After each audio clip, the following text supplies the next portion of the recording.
tiny little word from Philip. Yeah, it's all this drill music. I've done some studies into it. It's all about violence, and any kids that get into it... That's what's valued in that world. Adults should step in and take responsibility. Community should do it. The adults stepping away in the first place is part of the problem. If you haven't got a dad in the home, this is what can end up to your kid. I'm sorry, dads matter.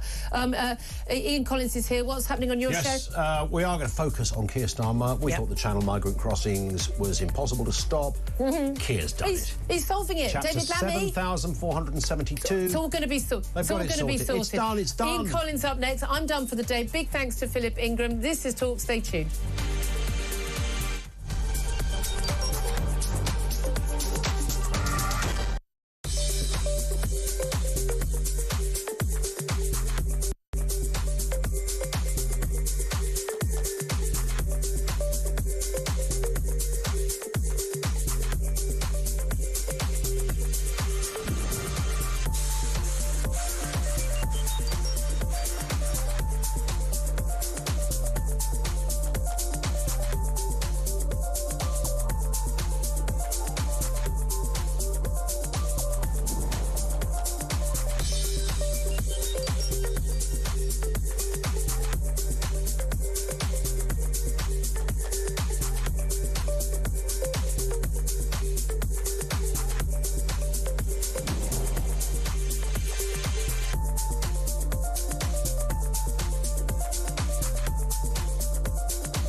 Across the UK, on DAB+, on YouTube, on the app, on your mobile, the home of common sense. This is Talk.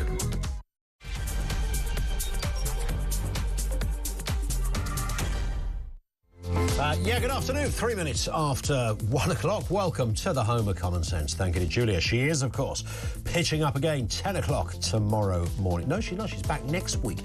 Alex is here tomorrow morning. Coming up today, it's a busy one. People smuggling gangs responsible for sending migrants across the channel in small boats will be targeted with world-first sanctions, including freezing their assets.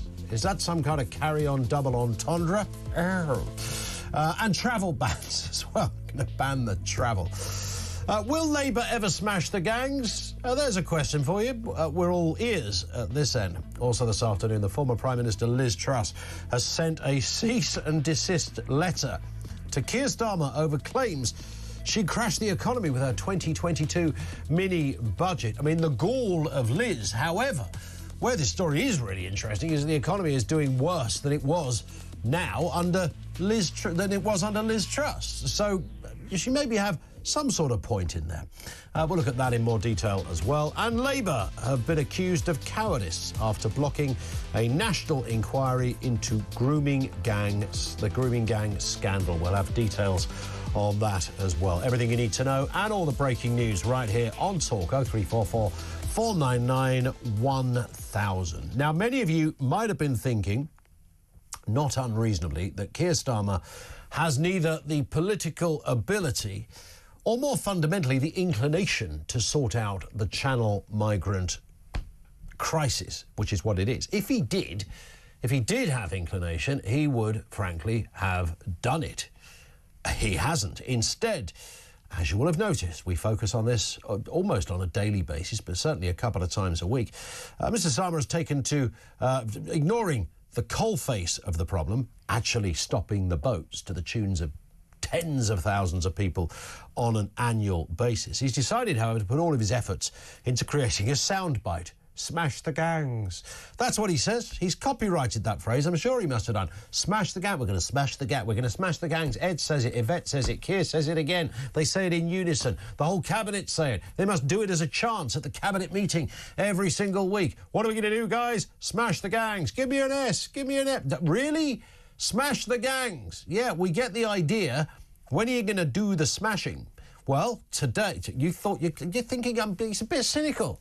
You're not believing Keir Starmer. You think he might have said something he can't deliver. You might not be trusting the mighty Keir and his brain of wisdom, that font of all knowledge, the man who can solve problems like no other, the ninja of Downing Street.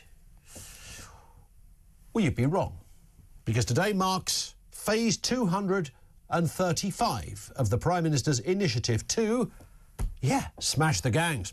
And this one has got booster rockets on it. He's going to find the people smugglers, are you ready for this, and close their bank accounts. Oh, yes. Possibly cancel their Oyster card. Does he really think? I mean, look, I know we need to solve this thing. So you could argue any thinking is better than no thinking. Well, I'm sorry, but if you're going to think like this, you ain't going to solve the problem. Does he really think that Pierre, the people smuggler, banks at Santander in Dover? Is Starmer going to stick David Lammy in dark glasses to stand anonymously at cashier number 4, please, and then report back? Really? Keir, I've spotted a smuggler at 10 to 3. He's deposited 2k and he's currently getting free mortgage advice from Katrina. I don't think that's how this could happen. He's vowing to hit the smugglers where it hurts. Tough new financial sanctions. The Prime Minister reveals that new laws will allow human traffickers to be treated like terrorist cybercriminals or corrupt kleptocrats. A new regime of sanctions will allow ministers to freeze the bank accounts, property and other assets of trafficking gangsters, including those responsible for sending the tens of thousands of small boat migrants. Look, I don't think... It's not a case of not reading the room. I don't think he understands the picture. The mere idea that the old people smuggling fraternity sort of sit there and publicly stick their funds into a conventional bank account, or they nip down to the estate agent saying, I've just got a wad of 20s, I'd like to put a deposit on a new flat, please.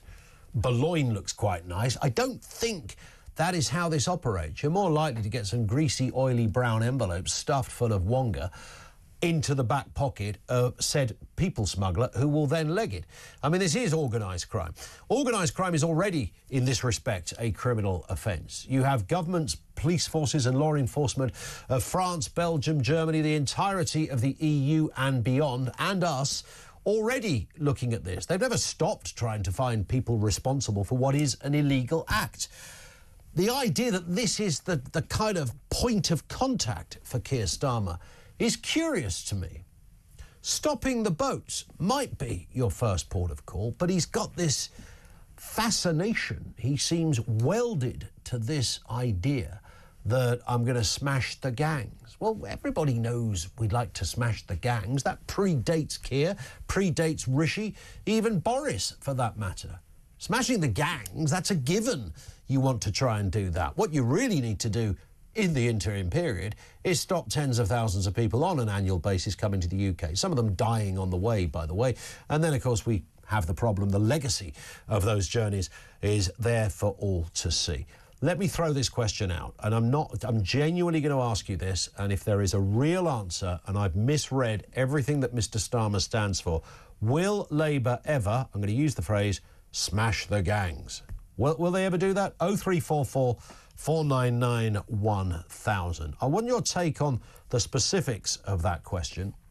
And just the wider issue of this, it's a sort of a, to say bonkers kind of cheapens or dilutes the severity of this. It's almost an insanity that has taken over the DNA of this country, that hundreds of people on a daily basis just turn up on a boat. I've said this before. If you jump the barriers at Heathrow, you'd have the world's press with helicopters in the air reporting the story. 800 people tried to break into Heathrow Airport. Be massive. Do it on a boat, nobody blinks. Let's get a word on this and the other big stories of the day. Brendan O'Neill, chief political writer at Spite, author and all-round good bloke. Brendan, good afternoon to you. Hey, Ian, how you doing? Very good, thanks. Nice to have you with us. And it is worth, in case people didn't get the message of what I was just saying there about this phrase, smashing the gangs, it's something, of course, Mr Starmer has talked about quite a lot. Let's just have a reminder about just how forceful and intent he is on sorting this problem. Only way to stop that is to smash the gangs that are running this vile trade, is to smash the criminal gangs, and they are criminal gangs, that are running this vile trade and putting people in the boats, take those gangs down. But I think smashing the gangs, I think have to smash those gangs. The only way to stop that is to smash the gangs that are running this vile trade. To smash the gangs, have to smash. I think we got the message there, Brendan. Smash the gangs. That's all you got to do. Smash the gangs. I mean, it's so obvious that this has become a cheap, crowd-pleasing slogan that doesn't really mean anything. I completely agree with what you've just said. The idea that these gangs are going to be worried about their bank accounts, which are obviously hidden and criminal affairs, it's just ridiculous. And it seems to me that this slogan, smash the gangs, has become a way for the government to actually avoid doing anything real. Yeah. It's kind of a way of kicking it into the long grass, and this idea that we have to slowly dismantle the gangs in a very legalistic fashion. No, what we need to do is to take action now, to halt the boats, to fortify our own borders, to make it clear that Britain's borders are sacrosanct, that we're a sovereign nation, that you can't just cross them with no consequences. All of those political, cultural messages need to be sent long before we think about the process of legally attacking these gangs. So that slogan is really just a way of the government saying, we don't really know what to do, so we're keep on shouting, smash the gangs, in the hope that it will impress ordinary people. It's a real cop-out. What do you think is, I mean, the lack of will to really do anything? We know, in fairness, it predates Mr Starmer, the last lot. The Conservatives were pretty hopeless at this. I was thinking back to Sajid Javid as Home Secretary and, standing there on the borders at Dover, getting all serious and animated about it. Priti Patel gave it a go. Suella Braverman gave it a go. I think there was Grant Shapps was there for half an hour as well. He gave it a go. They all sort of said the same thing. In many respects, no different, because nothing happened. Nobody ever stopped the boats. No one stopped the boats. I'm starting to think the willpower to do it just isn't there. Yeah. Do they want to do it? Do they really want to do it? All the evidence suggests not, or certainly that they don't think it's a priority, that they don't take it as seriously as lots of ordinary people do. There are so many interconnecting problems in relation to this. One of them is that we were beholden to the European Union for a long time, which kind of took the border issue slightly out of our control, and we had to subscribe to their freedom of movement ideology. And the political class never really recovered from that long period of time. Also, there's the ECHR problem, the fact that we are not fully in control of how we deal with illegal migrants, or where we can send them, or how we can send them back to where they came from. There are restrictions on what we can do on that front. So our hands are slightly tied. That's one problem. But I think there's a broader cultural problem, which is that we live under a political class that doesn't take the ideal of sovereignty very seriously. 100%. They don't think Britain is a sovereign, purposeful, democratic nation. They're very cavalier about borders. They're very cavalier about our integrity. Yeah. They have come to see this country as a huge airport that people can just stop in for a while and do some work and go off again and sneak in if they want to and sneak back out if they want to. you know, there are real consequences when people give up on the idea of sovereign integrity, and I think the boats crisis is a product of that. Yeah, absolutely. And it was bad enough, you know, when you had, you know, Rishi Sunak, and he stood there at the little podium with his slogan, which was "Stop the boats." And, you know, the first day I saw that, I thought, man alive, this fella's really opened himself up for something here, because you're either going to do it or you're not. And it turned out he didn't. I know Rwanda never happened. That may or may not have been a success. The smart money says it might have been a partial success, but wouldn't necessarily have addressed the real severity of this. But with Labour, I think, Brendan, the bigger issue there, it's just not in their DNA, is it? I mean, they don't, you know, if you speak to or listen to politicians, Yvette Cooper has given probably 100 or more interviews on this since she became Home Secretary. She talks about smashing the gangs. I don't think she's ever really mentioned the actual crossing of people on boats. No, and the point you made earlier is so important. You know, if there were 800 people swarming over the barriers at Heathrow Airport, it would be global news. It would be on the front pages of every paper around the world. But because they're rocking up on the coasts of Kent, it apparently doesn't matter. But it really does matter. And it matters for people who want to stop immigration entirely. It also matters for those of us who traditionally have a pretty generous approach to immigration. I'm the son of immigrants, and I grew up with immigrants, and I think many immigrants contribute enormously to this country.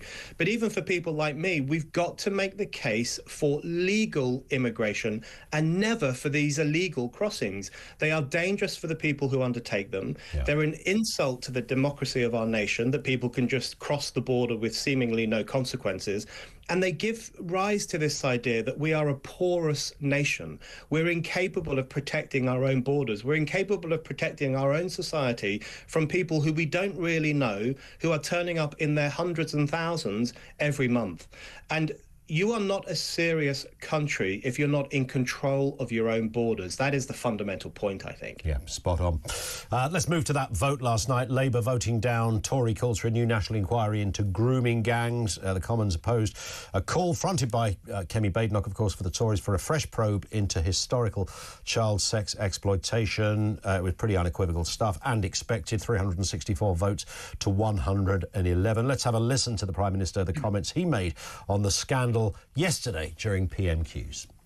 Once in 8 years did she stand here and say what she's just said. Not once in 8 years. They didn't act on the recommendations. They want a national inquiry. We had a national inquiry, the J inquiry, the J report. 20 recommendations, not a single one implemented. Not a single one implemented. And she said you can do two things at once. You can't kill the bill this afternoon, wreck that bill and protect children.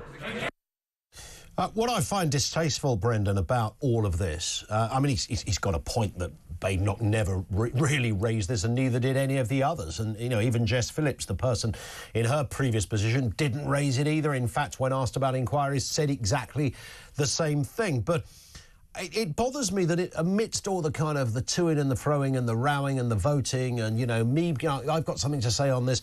You know, we are talking about the industrial-scale raping and violent assaults of young girls, and that very easily gets forgotten over there in Westminster. And this turned out to be more of a, you know, who can vote in the proper way, who can do the right thing, who can be seen to, you know, X, Y, Z, rather than the nub of this, which is that there are tens of thousands of victims out there that have never had a voice, and that's really where the emphasis of this story should always be.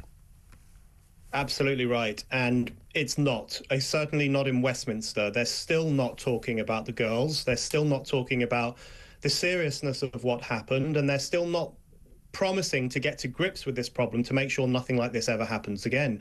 They're still kicking it into the long grass. They're still ignoring it. They're still showboating rather than getting to grips with what's going on. You know, there is a very strong sense in this country that the reason officialdom ignored this problem for so long, and we're talking about decades, is because it had the wrong kind of perpetrators and the wrong kind of victims. So the perpetrators were primarily Pakistani Muslim men, and the victims were primarily white working class girls or even very poor white girls. And that just doesn't compute in the woke narrative. You know, the woke narrative is that Muslims are oppressed and white people are problematic. Muslims are victims and white people are privileged and need to check their privilege. So it didn't fit into the contemporary narrative. And for that reason, it was just downplayed. It was brushed aside. It was seen as too complicated, too pesky, a bit of an irritant. And they downplayed it for years and years and years, and they're still doing so. And I think essentially what happened is that these girls were sacrificed to the ideology of political correctness. We now know that we live under a ruling class that would rather maintain the ideology of multiculturalism rather than protect working class girls from rape. That's a very serious realization, and that's why so many people want a proper inquiry. Yeah, spot on. And much like the previous story, Brendan, it's really not in Labour's DNA to get animated about this stuff, because they, you know, we even heard that with, you know, Starmer's horrendous comments when he was visiting a hospital talking about people jumping on right-wing bandwagons. I mean, that very phraseology is exactly how this story began and why we're even discussing it now. Brendan, stay with us. We're going to talk some more. Brendan O'Neill is with us, chief political writer at Spiked and author. More stories still to come. The curious case of the litigious Liz Truss. And guess who's neck and neck with Labour when it comes to the latest opinion poll? Details coming next.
Sleepy Joe Biden proved to everyone that he has what it takes to be president.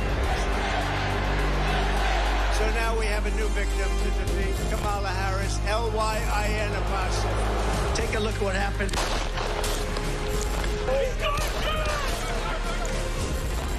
In Springfield, they're eating the dogs, the people that came in. They're eating the cats. Many people have told me that God spared my life for a reason.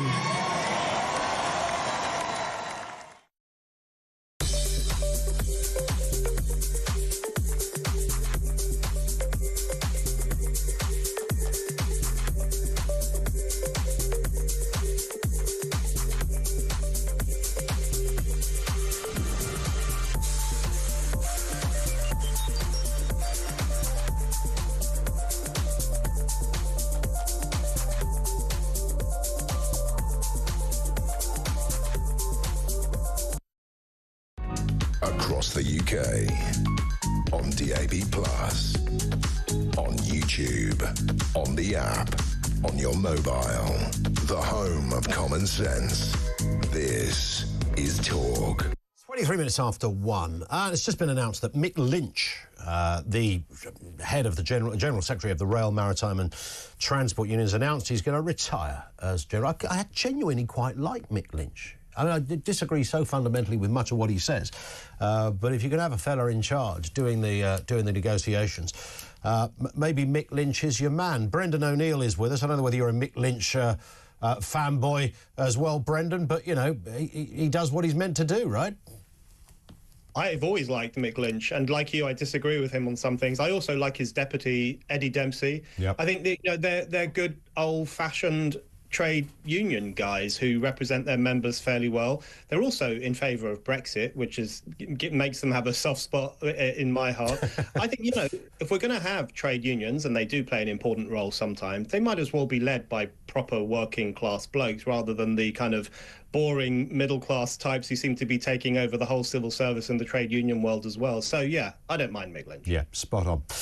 Let's move to this story as well. A curious one. Former Prime Minister Liz Truss has sent a cease and desist letter to Keir Starmer. I thought this was some kind of parody account when I first read this story. Over claims she crashed the economy with her 2022 mini-budget. She says it's Labour that has plunged the country into an economic crisis, and she's just released this on her Twitter feed. Rachel Reeves has pushed this country to the brink of economic crisis through high taxes, high regulation, and disastrous net zero policies. When I tried to fix these problems back in 2022, I was undermined by the economic establishment, and I was forced to reverse the policies before they were even implemented. I mean, 2 points on this, Brendan. I mean, we can argue about the cease and desist letter to the Prime Minister. That's just a bit weird. But has she got a point on the broader area she talks about there, that, you know, it's a bit rich coming from Labour, who have taken the economy in a downward spiral, far worse than anything that happened under Liz Truss? You know, I'm a bit torn on this story because on the one hand, I think Liz Truss is right. I think it's technically wrong to say that she crashed the economy, and she's right to say that she was actually prevented from implementing some of her policy ideas by what she refers to as the economic establishment, which was, you know, powerful economic forces actually did get in her way. She's right about that, and she's also right to criticise Labour. What Labour's doing to the economy is disastrous, and I think the net zero policies will probably be the most disastrous of all. So she's right on those issues, but I think she's wrong to send this cease and desist letter. I think it's quite censorious, and it could have a chilling impact on political debate. Political debate is often about strong-worded comments, hyperbole, you know, being colourful, being explosive. You know, we will often say that such and such a politician has destroyed this country and dragged it into the gutter and taken a wrecking ball to democracy or whatever. These are the kind of words we use in politics. And technically, some of it might not be true, but people know what we mean. So I think she's actually launched a fairly censorious attack on the right of politicians, including the right of Keir Starmer, to use whatever language they want to describe the time that she was in Downing Street. Yeah, I mean, it's absolutely bang on. I mean, it's just curious that a former Prime Minister, she might have only been there for half an hour, but she was a former Prime Minister, would be contemplating some kind of legal case against the current Prime Minister. It's utter bonkers. But we'll watch and see how that pans out. It's one of those things I don't imagine Keir Starmer's going to be losing any sleep over anytime soon. Here's an interesting story. We were putting the show together around about 12:30 this afternoon, Brendan, and Richard Tice was waiting to appear on Julia's show, and he came bounding over to my desk and said, "Have you seen this?" And it was the latest opinion poll that has come out that shows that Labour and Reform are actually neck and neck. Sharp decline for the Conservatives, but Reform UK seem unstoppable. They do seem unstoppable, and Labour should be worried, because I think one of the themes of our times is that working class voters are looking for someone they can vote for. They don't trust the Labour establishment anymore. They feel that Labour has stabbed them in the back. They feel that Labour doesn't take them seriously, either economically or culturally, that it has a bad impact on their bank balances, and it really looks down its nose at the way they live and the way they think and their cultural pastimes and so on.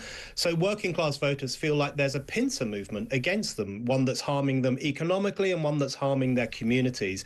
And they're looking for someone else they can vote for. And I think a lot of them will turn to reform. A lot of them will see Nigel Farage's insurgent party as a better representative of their interests than Labour. And I think they're right to think that. And, you know, we might see something here that we've seen in the United States. You know, Trump's second victory last year, and he'll be inaugurated in a few days' time, that was an extraordinary creation of a cross-race, cross-generational working-class voter base. Millions upon millions of working-class people abandoned the Democrats and voted for Trump. You know, there is a real appetite amongst ordinary people for a different kind of politics. And if reform plays their cards right, they could be the beneficiary of that. Yeah. It's not been the best week for reform in other respects. Nigel Farage, of course, lost the endorsement of Elon Musk. It seems to be still a bit of a public spat with Ben Habib. Howard Cox, former mayoral candidate for Reform UK, deciding he's leaving the party. He hasn't given his full reasons yet. But, you know, part of the rough and tumble of politics is that you try and you surmount these hurdles. And I'm sure, if anybody can cope with that, Mr Farage and Richard Tice can. Yes, and, you know, it's been a rocky week for Farage and Tice, and they've gotten a lot of flack on the internet. A lot of it coming from slightly crazy people, I have to say, slightly cranky people, so I don't think they should take that too seriously. But on the other hand, I think they could come out of this quite well in the long term, because what Farage has made clear is that he can't be bought off by Elon Musk. And he made clear that he doesn't agree with Musk on everything, and he's not going to buckle to what Musk says just because Musk is dangling money in front of his nose. I think that's a pretty admirable quality in a politician. There aren't that many politicians in Westminster who would be willing to stick by their guns, even if someone was saying, I'm going to take away millions of pounds. So I think in the longer term, we might see this as the moment in which reform really separated itself from the crankier sections of the right and made a new name for itself as a mainstream party that working class people can trust. Yeah, spot on. And finally, this one, Brendan. Thousands of civil servants are set to strike indefinitely over their back-to-office demand. Somebody has had the absolute audacity to suggest that they should, well, go to work. 4,000 of them didn't like it. These are the ones that work at His Majesty's Land Registry, and they're going to strike indefinitely. Even the miners didn't say we're going to have an indefinite strike. Goodness me. But these people from the 21st of January are downing tools because they don't want to go to work. Unbelievable. Interesting that you mentioned the miners there, who, of course, fundamentally wanted to go to work. Correct. In really, really horrible working conditions, you know, really tough jobs that they had, and they wanted to do them. Here we have civil servants who have a pretty easy ride and work in nice offices and have a lot of perks, who want to stay at home. I think the work from home issue is becoming a real problem, actually. And there was a story a couple of weeks ago about local council officials working overseas. One had been working from Ibiza for 4 years. I mean, this is really surreal stuff. It's having you can't do your job properly if you're at home all the time. You need to have meetings. You need to be face-to-face with people. You need to connect with the public. And also, city centres are suffering as a consequence of this as well, because people aren't going out to get lunch at lunchtime. They're not going to the pub after work. They're not mingling and socialising in the way they used to because they're all stuck at home. So shops are closing down. Pubs are suffering. The city centres are really having a rough time. Everyone will benefit. The workplaces themselves, the civil service and retail and other infrastructure will benefit if we scrap this work from home, get everyone back in the office. The only scintilla of light is that come April the 1st, stamp duty, the most horrendous, almost criminal taxation. There are a few contenders in that department, but it's certainly up there. 3% to 5% it's rising. These are the very people that deal with that policy. If they're on strike, maybe it can't be implemented. I don't hold my breath on that, but that may well be, for a first-time buyer, a little moment of comfort in this grim story. Brendan, as ever, thank you. Great to have you on with us. He is, of course, Brendan O'Neill, chief political writer at Spiked. Comments on anything you've just heard there with Brendan? There was a lot to get through as well. 0344 499 1000. That's where you'll find us.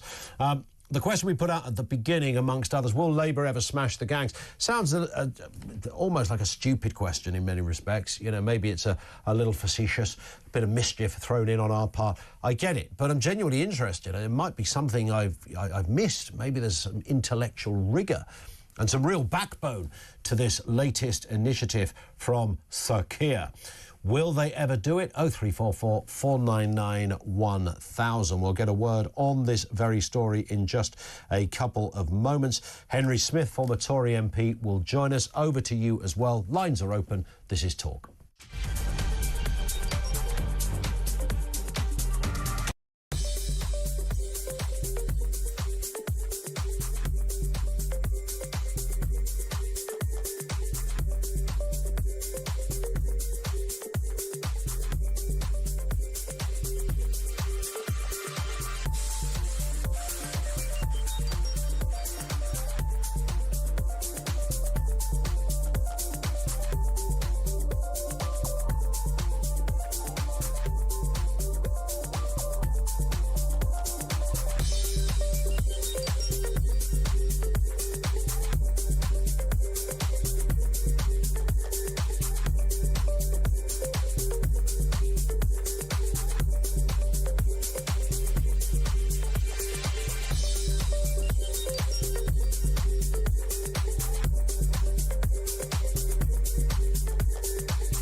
Across the UK, on DAB+, on YouTube, on the app, on your mobile, the home of common sense. This is Talk. This one in from Michael, who says, so Mick in Warsaw, who says, listening to David Lammy, because the Foreign Secretary, announcing the new channel initiative to smash the gang, not just smash the gangs, smash their bank accounts, it's made me realise how low the entry level has become to be an MP in the UK today. And his supervisor thinks he's Foreign Minister material. God help us, says Mick. Absolutely spot on. And Kevin in Stratford says, please give Two-Tier his due. He's going to smash the gangs with his new policy of closing their bank accounts, with legislation they're introducing later this year. In the meantime, another 50,000 plus will arrive before the bill even comes off the Canon printer. Brackets, other printers are available, says Kevin in Stafford. Good point, Kev. Thank you for that. 0344 499 1000. This, of course, is all about the new initiative from the government to smash the gangs. People smuggling gangs responsible for facilitating and sending migrants across the channel in small boats will be targeted with sanctions and what's being called a world first by the government. I always get a little bit itchy when someone says it's a world first. There might be a good reason, Zakir, why no one else has done this. Criminal networks will be hit with asset freezes and travel bans. Well, they're going to cancel their Oyster card? Similar to the way members of the Russian state are targeted. But Shadow Home Secretary Chris Philp criticised the plan, arguing smugglers rely on cash and informal transfers, not banks.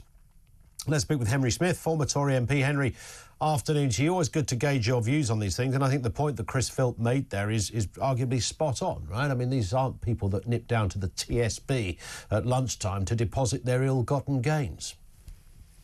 Well, good afternoon, Ian. You're absolutely right. We are dealing with some very sophisticated criminals here. They have methods of avoiding the normal transactions that you or I have to abide by.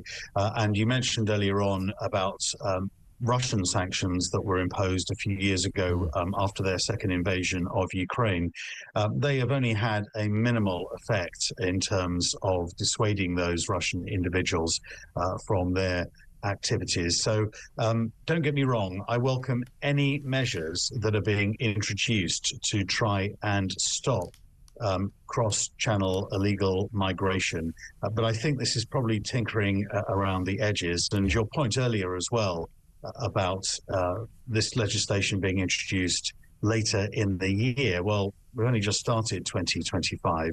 This is actually proposed to be secondary legislation, so they could pop upstairs this afternoon to a House of Commons committee room and pass this secondary legislation right now if they wish to. So if it is as good as the government is saying, they really need to be getting on with it now. But ultimately, this takes removing the pull factors as to why people come to the UK.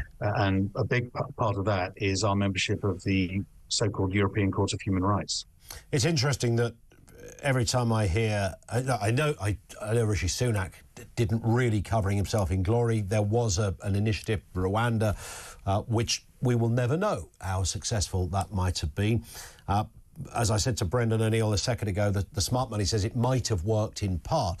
But either way, what we do know about the new lot, Mr Starmer and Yvette Cooper in particular, is that it's not really in their DNA, Henry, is it? You know, I don't, when I hear somebody from that part of the political spectrum talk about migration and channel boats, I don't sense I'm going to get a satisfactory answer.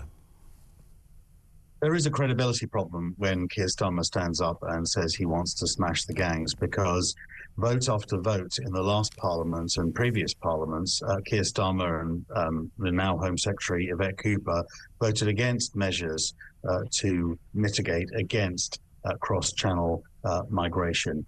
Consistently, they voted against those measures. I supported Rwanda. I tend to agree it wouldn't have been some sort of silver bullet, but it would have helped, I think. They voted against that. And of course, the current Home Secretary, there's that fairly infamous picture of her holding up a placard with #refugees welcome. So, this is the person in charge of immigration policies in this country, and therefore there is that credibility gap, I'm afraid. And every time Mr Starmer or Cooper talk about this, they don't ever seem to actually mention the boats. They obsess themselves with this new mantra of smashing the gangs. I don't know how many initiatives we've had on this. This latest one seems slightly bizarre. I mean, it almost seems naive, bearing in mind that, of all the things I might criticise Starmer and Cooper for, I don't think they're stupid, reasonably intelligent people, one of them a lawyer, etc. You might think that they would realise that, if you're trousering large amounts of money, you're not doing it through the conventions of normal banking. I mean, this is organised crime. Well, that's right. Criminal gangs don't behave in the way that you and I do when we're making transactions. Our transactions are above board, are very easily traceable, and are in relatively small amounts. These are people who are dealing in hundreds of thousands of pounds of transactions taking place, and they are done in nefarious ways that don't go through the normal routes. Therefore, yes, I do welcome this action, but I don't think we should get carried away that this is going to be the solution that's going to stop the cross-channel migration. Absolutely, it's right that we talk about smashing the gangs, because these are people smugglers. These are people who are taking money from people and putting them on a very perilous journey. Just a few weeks ago, there were more drownings in the English Channel as a result of people trying to cross. Let's not forget the human cost of that. But ultimately, if this country is a pull factor because of our benefit system, because people know that when they get here, they can clog up the legal system because of the ECHR with claims not to be deported. People know that once they arrive here, their chance of being removed is infinitesimally small. And that is the pull factor that will keep people coming until that is addressed. And I'm afraid this government isn't willing to address those fundamental causes. Indeed. Henry, thank you. Henry Smith, former Conservative MP, with us on that one. I mean, the point he made about Rwanda, I think what would have happened, and we have talked about this endlessly, and it's no good going too much over old ground, but it is worth reminding ourselves what the bookmakers would have said would be the case with Rwanda, and that is that one of the reasons I think Rishi Sunak didn't go for an election at the end of last year, rather had a summer one in July, was that they probably knew the numbers were going to go up. Now, Rwanda might have been in place by then, but Mr. Sunak would have been faced with the horrendous credibility problem of a plane taking off for Rwanda with about 37 people on it. And someone said, but Prime Minister, there's literally nearly 50,000 people. You've got 37 people on a plane. Well, don't worry, there's another one going in 3 weeks.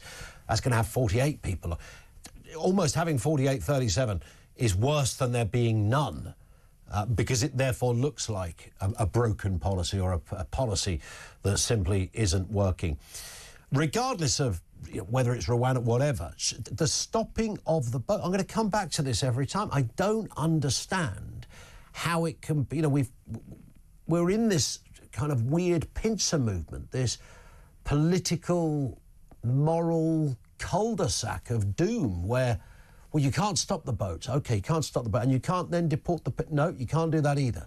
Well, you can, but it'll take you years to process each... It just seems incredible to me that this is the world we're living in. And then people scratch their head and go, well, why are Reform UK doing well? Well, because they talk about stuff like this, and you might not like the cut of their jib on everything. And there might be individuals in Reform that you like and others you think are not quite so effective. But the mood music, the discussion, is the one that none of the main political parties are having. And that sense, and if Reform UK did get into power, I know that's a long shot just based on our electoral system, even if there was an election tomorrow. But if they did get into power, I think there's a very real sense they would robustly give this a go. And again, this is a churning of the same line, but whether you're left-wing or right-wing, surely everybody would support stopping the boats. Yeah, of course you've got to smash the gangs. We know that. But that's already and has been forever a criminal offence, a serious criminal offence. Ben's in Essex on this point. Has Mr Starmer gone and done it? Is he going to succeed this time? Ben, what do you think?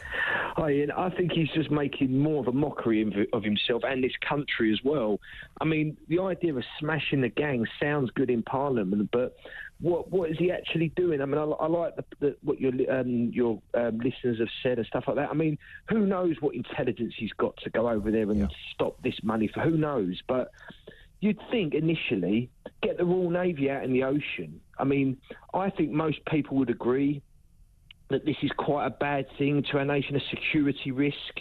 I mean, in light of all these grooming gangs that have been, affecting these innocent girls, you'd think that a lot of this has to do with illegal people that come into the country. I'm not saying everybody that comes into the country is bad or is a grooming gang. Or not even most. But it only needs one or two, right? Exactly. I mean, when I see these videos and images, and these are men that are middle-aged men, of an average build, look like sort of, could be a military or something. They're not kind of... Even younger men, I know the phrase fighting age is, maybe a bit inflammatory for some, but it's true.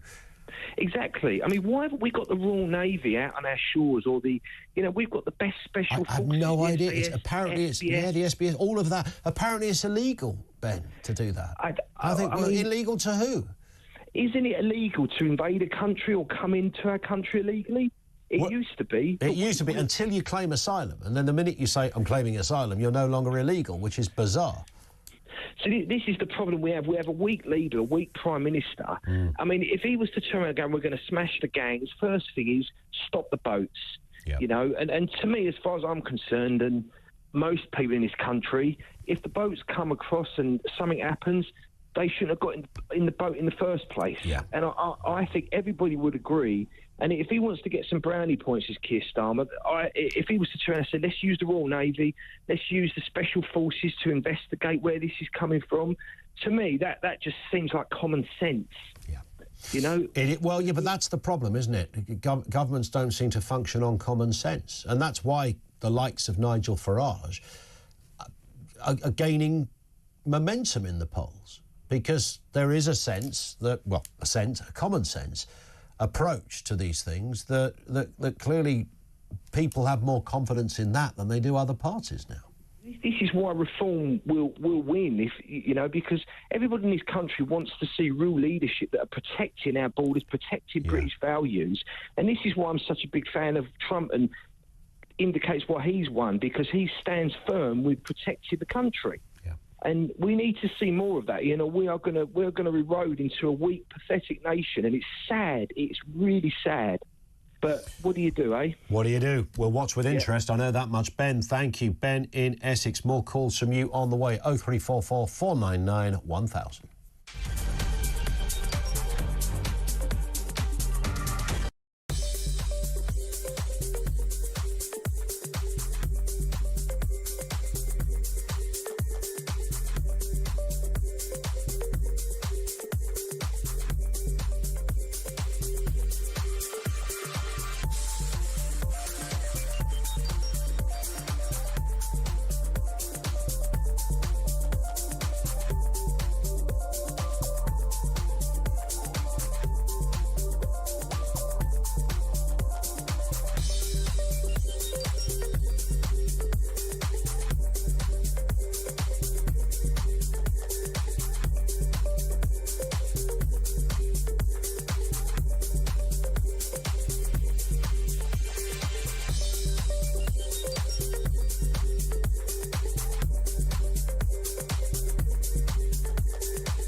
If you aren't ready, that's your choice, my friend. I just wondered whether there was a response from you to that.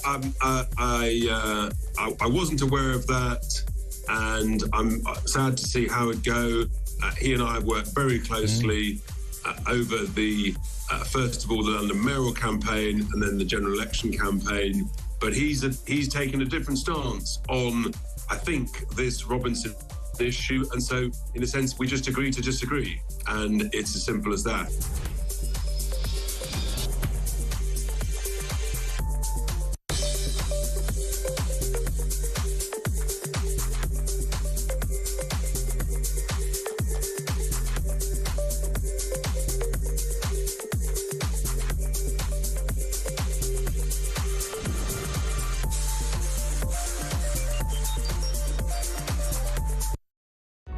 Across the UK, on DAB+, on YouTube, on the app, on your mobile, the home of common sense. This is Talk. This in from Len, North Wales. Reform UK, the saviours, but Starmer and cronies have another 4.5 years to fulfil his mission to destroy the UK if they're not stopped. And the difficulty is because of our election system and the way it works. Assuming Starmer stays in position, and, you know, despite what a lot of people are suggesting, he probably will, then you'd have to double that, Len, because the likelihood is he's got a decade in number 10. Man alive. This one from Mark. Last year, I withdrew 500 quid cash from an ATM for holiday spending money. When back in the UK, I had about 250 quid left and went to pay it back into my account. As the old saying goes, nobody expects the Spanish Inquisition when trying to pay a bit of cash into their account, which is what I got. I'm fairly certain gangs who ship immigrants across the channel are not popping down to HSBC with their ill-gotten gains. Indeed. It's like taking money. I had to take some money out for somebody doing some work at our place. What do you want the money for? They asked. I thought, what's it got to do with you, Miranda? What's the money for? It's about 300 quid or so. What do you mean, what's it for? I said, some car repairs. I shouldn't have even answered, should I? I did. And it wasn't even for some car repair. The first thing that came into my head, I was sort of slightly shocked by the question. Peter's in Buckinghamshire. Peter, how are you doing? Yeah, not too bad. How are you doing? Very good, thanks. Yeah, what are your thoughts? Good. Yeah, there's a couple of points I want to bring up. One is this is entirely down to the French, because there's only a very short stretch of coast where there's a 22-mile crossing, and then it very quickly widens to 65 miles. So it is, they have cameras, they have drones. These are not tiny dinghies which can launch in 3 minutes and, oh my God, they've gone. These are big dinghies. There's a lot of people on. The French know exactly where each one is, and they know when they're loading. They don't want them. They want to get rid of that problem and send them to the UK. So they could stop them. The second point I want to bring up is we talk about channel crossings, but we don't talk about other illegal immigration. And we talk about Liz Truss, but Liz Truss, as part of her deal with India, handed out 250,000 visas, which were legal visas. But she also had, I think it was an immigration and mobility agreement. It wasn't a legal thing, it was an agreement with Modi. And that also allowed holiday visits. We now have 100,000, and Richard Tice wrote about this, we have 100,000 unskilled Indians who just jumped on an aeroplane, I'm going on holiday, land in the UK and never went back. Wow. And Modi will not have them back. Yeah, it suited him just fine for some reason. He's got 1.36 billion people in this country, so if he gets rid of the hardly touches the sides, does it? They're not going to go, we've got no workforce left. And, this is all documented, but it's never brought up. 250,000, we only ever had 180,000 from the EU in 2016.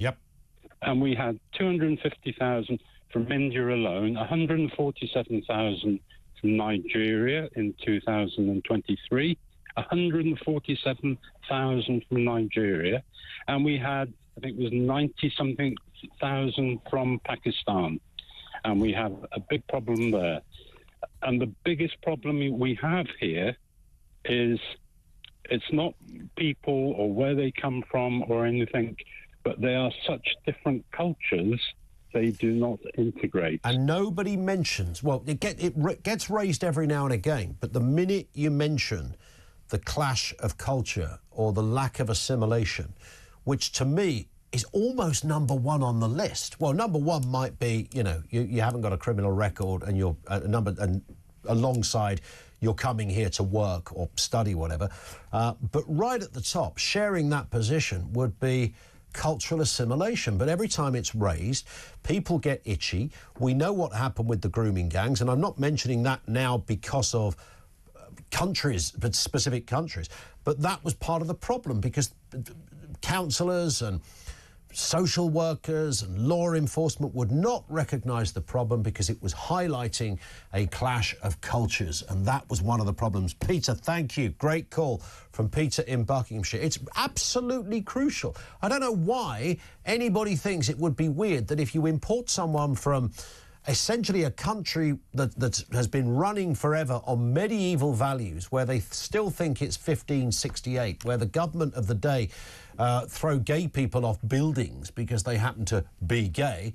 And if you're a woman, you know, good luck with that. If you even mention the word trans, you'd be probably shot in a public execution. I mean, the list goes on. And we go, yes, fine, just come over here. You know, no, we're all the same. We're all part of the same milk and honey melting pot. I'd like to teach the world to sing and furnish it with love. And some apple pie to finish with. Dave's in Basildon. What do you got for us, Dave? Afternoon to you. We've not got long, but I'm sure you can do it. Yeah, hello, Ian. Great show. Thank you. I'd just like to say the last government were absolutely shocking. This lot is infinitesimally worse. I wouldn't trust any of them to sit on the toilet the right way round on their own. Rachel from Complaints must have had someone outside the door saying, stick your finger through the paper. They're never going to smash the gangs. They don't want to. They've got absolutely no intention of stopping this. They must hate us with a passion. They're just globalists and part of the World Economic Forum. We need to take the boats back, dump them in France, all the illegals, whether they claimed asylum or not, and then they won't even bother to go to France. If they find that they can't come in here, they won't bother to go. Well, you to wouldn't Calais make that journey, would you? You wouldn't make the journey to France if you thought you were going to be sent back. I mean, you just wouldn't, and that's the nub of the problem. Dave, thank you. Great call to finish this hour. We'll continue in this vein as well in the next section. Will Labour ever smash the gangs? I'm asking that question not quite facetiously, genuinely. Have they got a point? I don't think they have, by the way, but if you can tell me otherwise, I'm all ears. And associated comments, working from home, goodness knows what else. Sophie Warringer is going to join us in the next section as well to chat through the big political stories of the day. Harry Cole's coming in as well. Lines are open. This is Talk News at 2.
Across the UK, on DAB+, on YouTube, on the app, on your mobile, the home of common sense.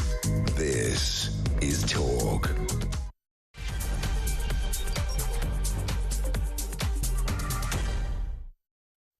We are rammed to the gills at this end. Good afternoon, 3 minutes after 2 o'clock. Welcome back to the home of common sense. We're talking people smuggling gangs. Yes, they're going to smash their gangs, don't you know? Those responsible for sending migrants across the channel in small boats are going to be targeted with what Labour are calling a world first. Sanctions including freezing assets and travel bans. I'm pretty sure Jean-Pierre, the people trafficker, is that, well, my ticket to Dover's going to be cancelled if I carry on with this terrible trade.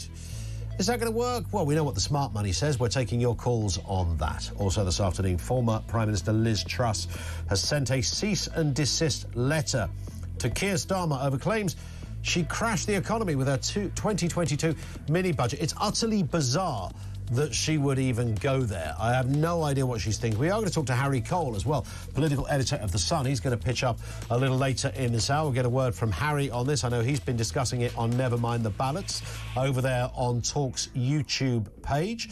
Details to come. And Labour has been accused of cowardice after blocking a national inquiry into the grooming gang scandal. I think something's going to happen here. I think maybe there'll be a turnaround. I was talking to one MP a little earlier who thinks there might be some wiggle room going on at Labour HQ, but we'll wait and see. Everything you need to know, all the breaking news right here on Talk, 0344 499 1000. This one from Glenn. Starmer announcing the Smash the Gangs to deflect attention away from the rape gang scandal, put them in camps. Guarded by soldiers, says Glenn. But even if you didn't, you wouldn't even have to go that far. You would just need to stop the boats. And that would be a belief that I think that those on the left and the right would agree on. You might think. And one here from Anonymous says, this is not new legislation. The Proceeds of Crime Act already exists, given powers to seize assets, including cash, when arrested for these types of offences. This is nothing new and will achieve absolutely nothing. First, these gangs will have to be caught before any bank accounts can be frozen or seized. That was my first thought as well. Well, hang on, you can't just announce this. You've got to catch the person in the first place to impose travel bans. And as this message clearly points out, and I said this at the beginning, this is already a criminal offence. Ill-gotten gains, proceeds of crime, etc., plus the facilitating of getting people across all of that is already illegal. There is, as he rightly says, nothing new on this one. Let's get a word on this story and the other big stories of the day. Sophie Warringer is Deputy Policy Director at the Centre for Social Justice. Sophia, good afternoon to you. Good afternoon. It's a mouthful, I know. Yeah, I've just put my teeth in now, so I can hopefully I'll get a full sentence out during this chat we're going to have. Let's start with Labour's world first and smashing the gangs. I think, as our messenger texter just said a second ago, I mean, there's nothing new here. You've got to actually catch the people before you can do anything about it anyway.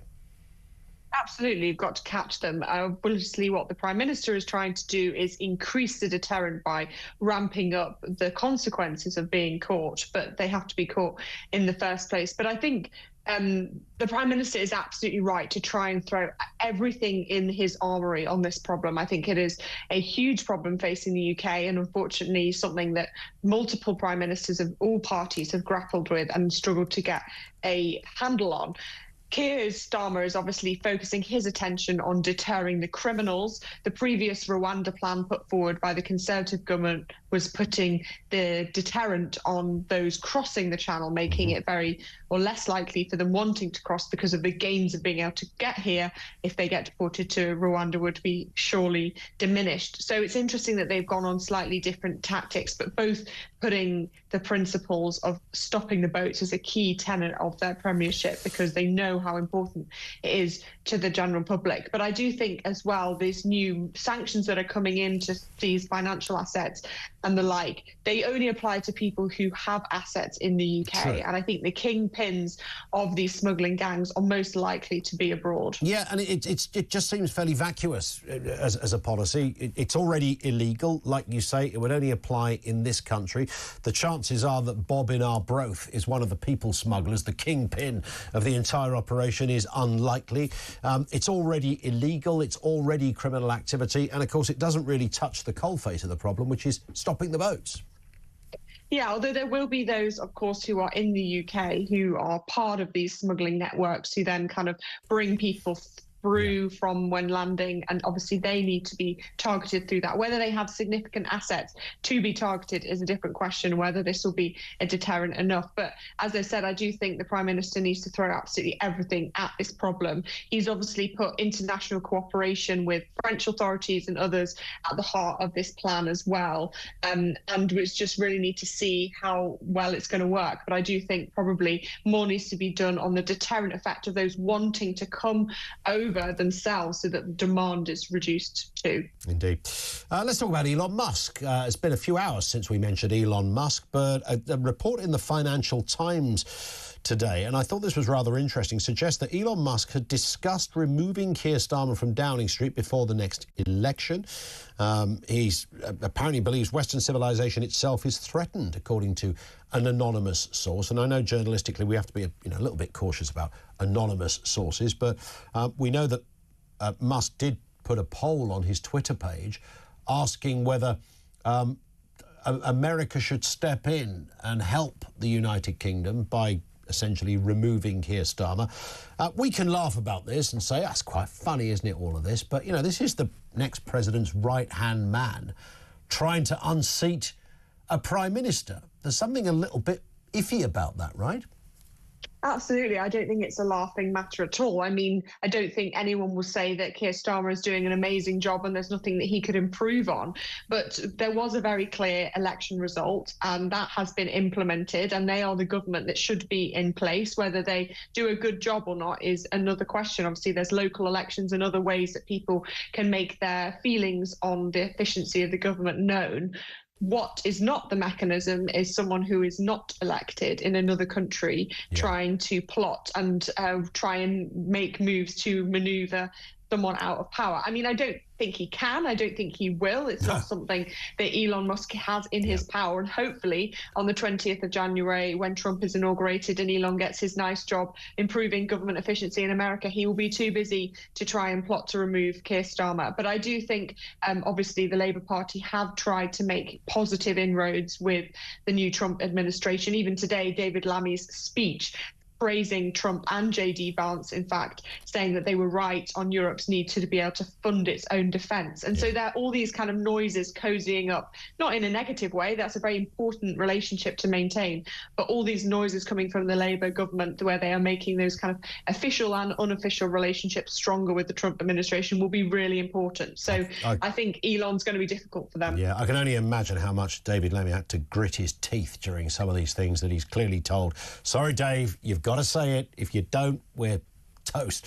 But it is interesting, the Musk thing. I keep hearing a lot of people, Sophia, say, well, look, loads of people have made comments about other countries, and there is a world of difference, isn't there, between being, I don't know, a lone MP or even a leader making a comment on, if Keir Starmer says, I don't like what's going on in France because it doesn't seem to be the sensible way forward, or something like that. It's not about having an opinion on another country, but when you appear to be on a crusade almost, and you are the world's richest man, and you are about to be a very senior person in the next American administration, that is a very different position, right? That's a very different discussion from some lone backbencher saying he doesn't very much like Justin Trudeau. Yeah, exactly. And there are many Labour politicians who've expressed very freely their opinions on various leaders of America, and that is completely fine. But as you said, it's those kind of manoeuvring tactics behind the scenes and the money that can go behind that makes it concerning. But at the end of the day, Elon can say what he likes. I don't think we should be trying to crack down on what he says, but I think it's more that the people of this country really don't have much time for Elon Musk. I think, in fact, a lot of people are tired. Maybe at the beginning were quite sympathetic to his views, but his incessant tweeting, I think, has just become a bit too much, and people are really probably going to start tuning him out, and therefore his impact will be reduced. Indeed. And also this story as well, senior Tories calling for a retrial of the convicted killer Lucy Letby. This is sort of really led by David Davis. senior Tory MP. He's been there a long, long while. He's causing for a retrial, citing new evidence suggesting innocence. He's talked about her convictions were based on flawed and bogus evidence, leading to what he calls a miscarriage of justice. I mean, instinctively, Sophia, I don't really buy into this. It would seem the litany of failures, and it's not impossible, because we know the British legal system isn't beyond getting something wrong, even on a big scale. But this would be huge. I mean, there was a lot of cases that this court case dealt with, clearly a lot of evidence, lots of expert witnesses. If there's been a miscarriage, then sure, you have a retrial. But is David Davis a lone voice on this, or is he onto something? Well, I think there are people who have added their voice to David Davis's as well. I think it's a very complicated trial, and in fact, the evidence had been circumstantial. There was no DNA or CCTV evidence actually showing Lucy Letby impacting or harming the babies. But I think we have to remember that a jury of her peers found her guilty. She herself was cross-examined for almost 2 weeks, and therefore we just have to trust the British justice system. And again, I think an MP kind of wading into a case where it has been made a decision through the kind of independent courts process doesn't set a good precedent. Her appeal process has been twice denied, and obviously that is again an independent decision based on someone assessing whether her case has had things that have been missed out, and therefore she should have a retrial. So I do think it is very, very unlikely that the consequences of the conclusion of the very intensive trial that has gone through is incorrect. And I think some of the very kind of technical points that the case lands on are probably beyond the remit of most people's understanding. So people jump on the bandwagon of what they think they have. And I think a lot of it is stemming from the fact that she does not look like a typical criminal. People do not expect a white, female, fairly, normal, in quotes, looking woman of a young age to be a criminal on this scale. And I think that is completely the wrong apprehension, because criminals can look like anybody and they can be anybody. And so therefore it's important that people's prejudice doesn't cloud their judgment on what someone like her is capable of doing. Indeed. Sophia, thank you for your time, as ever. Sophia Warringer, Deputy Policy Director at the CSJ. Thank you to her. We're going to talk about, never mind the ballots as well, shortly. Harry Cole, political editor of The Sun, he hosts the show. A lot of detail about what's coming up on this week's programme, and there's some great stuff in there. I mean, there's so much material. We always say we live in a bonkers, upside-down, Alice in Wonderland type world at the moment. There's plenty of evidence, and Harry will be pointing us in that direction in a few moments. More comment from you, 0344 499 1000.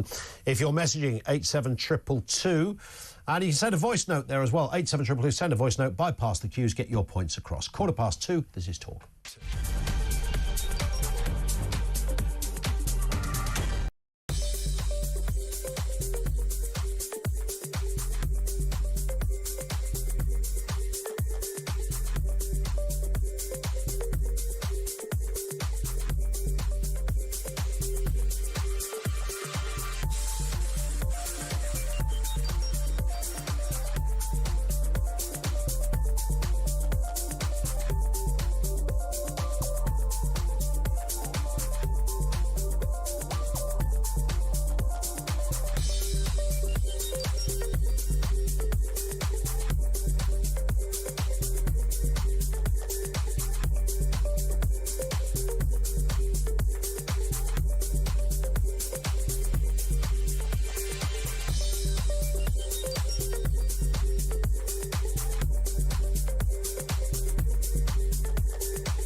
You know, far too often we're seeing paedophiles get away without even a custodial sentence. And frankly, that sentence of whatever it was you said, 6 years. He did 2.5. Serving 2.5 is derisory. I have a daughter who's just turned 14. These are little people. They really are. And there is no way that what happened can be described as consensual. And time and again, the perpetrators of these evil crimes.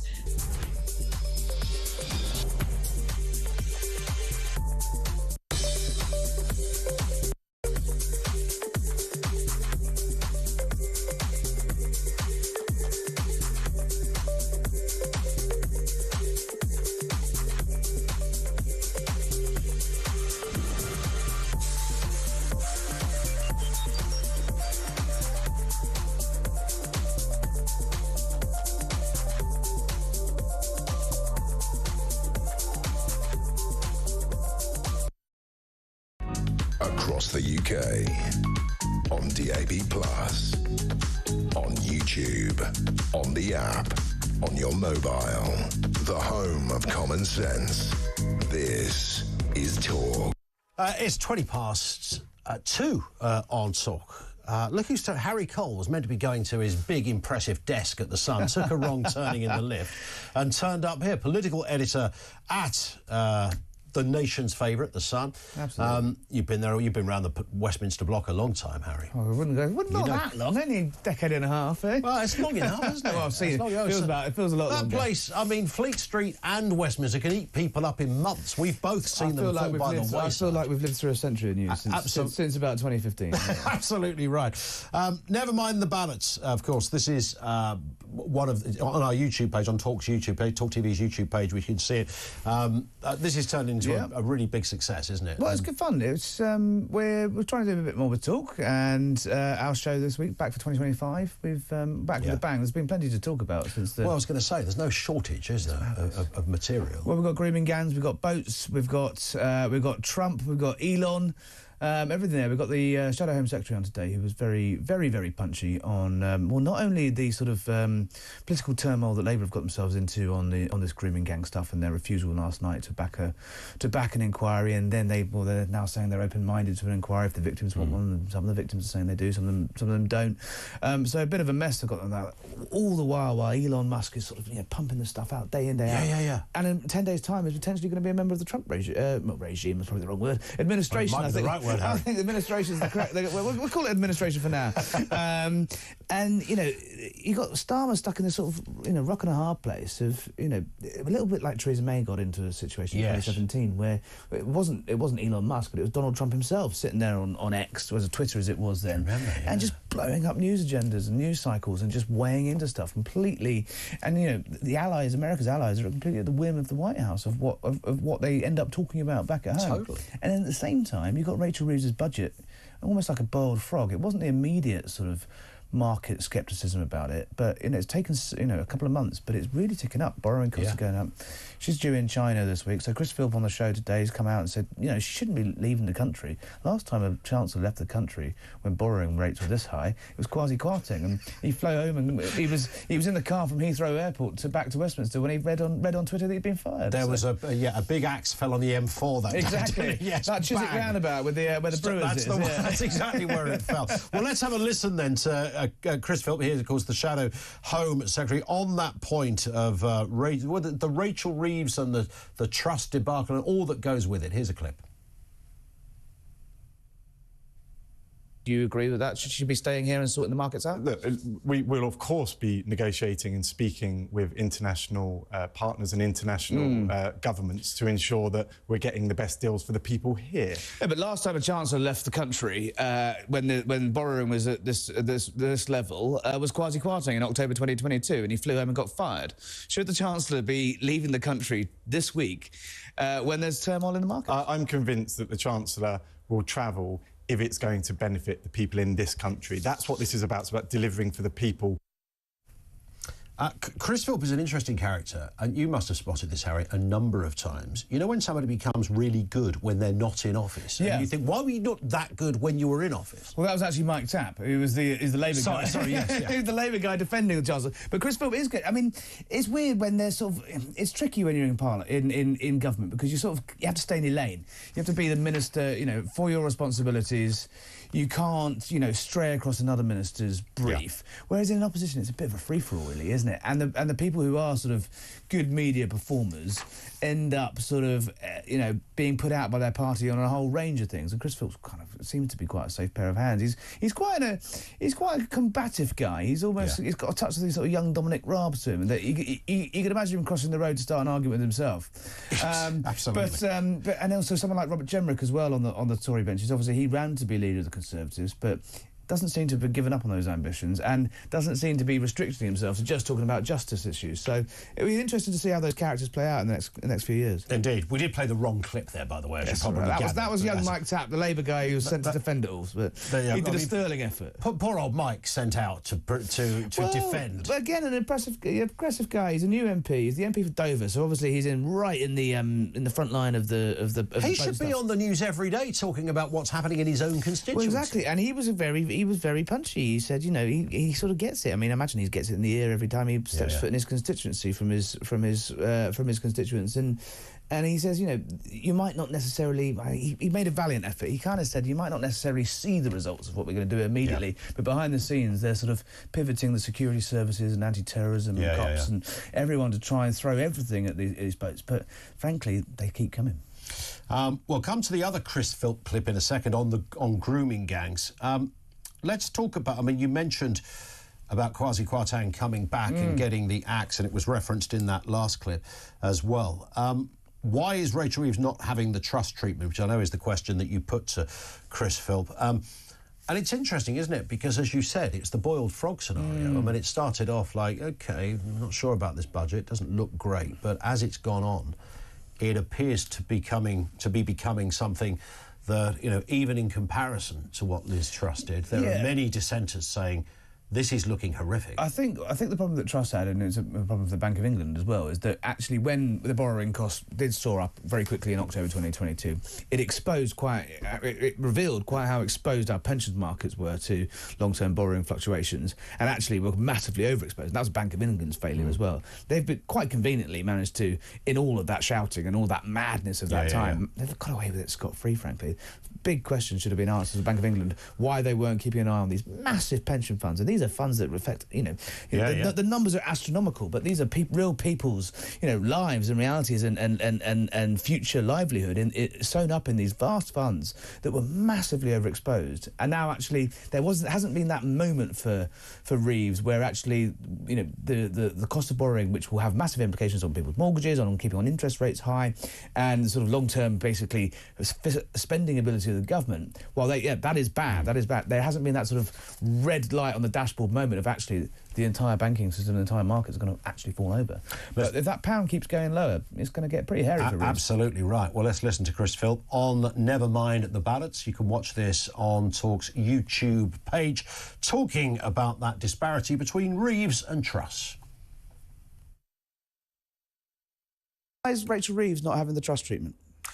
Well, that's a really good question. As you say, bond yields are higher, meaning bond prices are lower than they were at the point that Kwasi Kwarteng got sacked. So you're saying fire the Chancellor? Years ago. I'm just observing. Should the Chancellor be fired? I'm just observing. Well, I think she's doing a terrible job. I think the whole government should be fired, frankly, including Rachel Reeves, because they've jacked up taxes, they've crushed pensioners, they're crushing farmers, they're crushing businesses with their high taxes.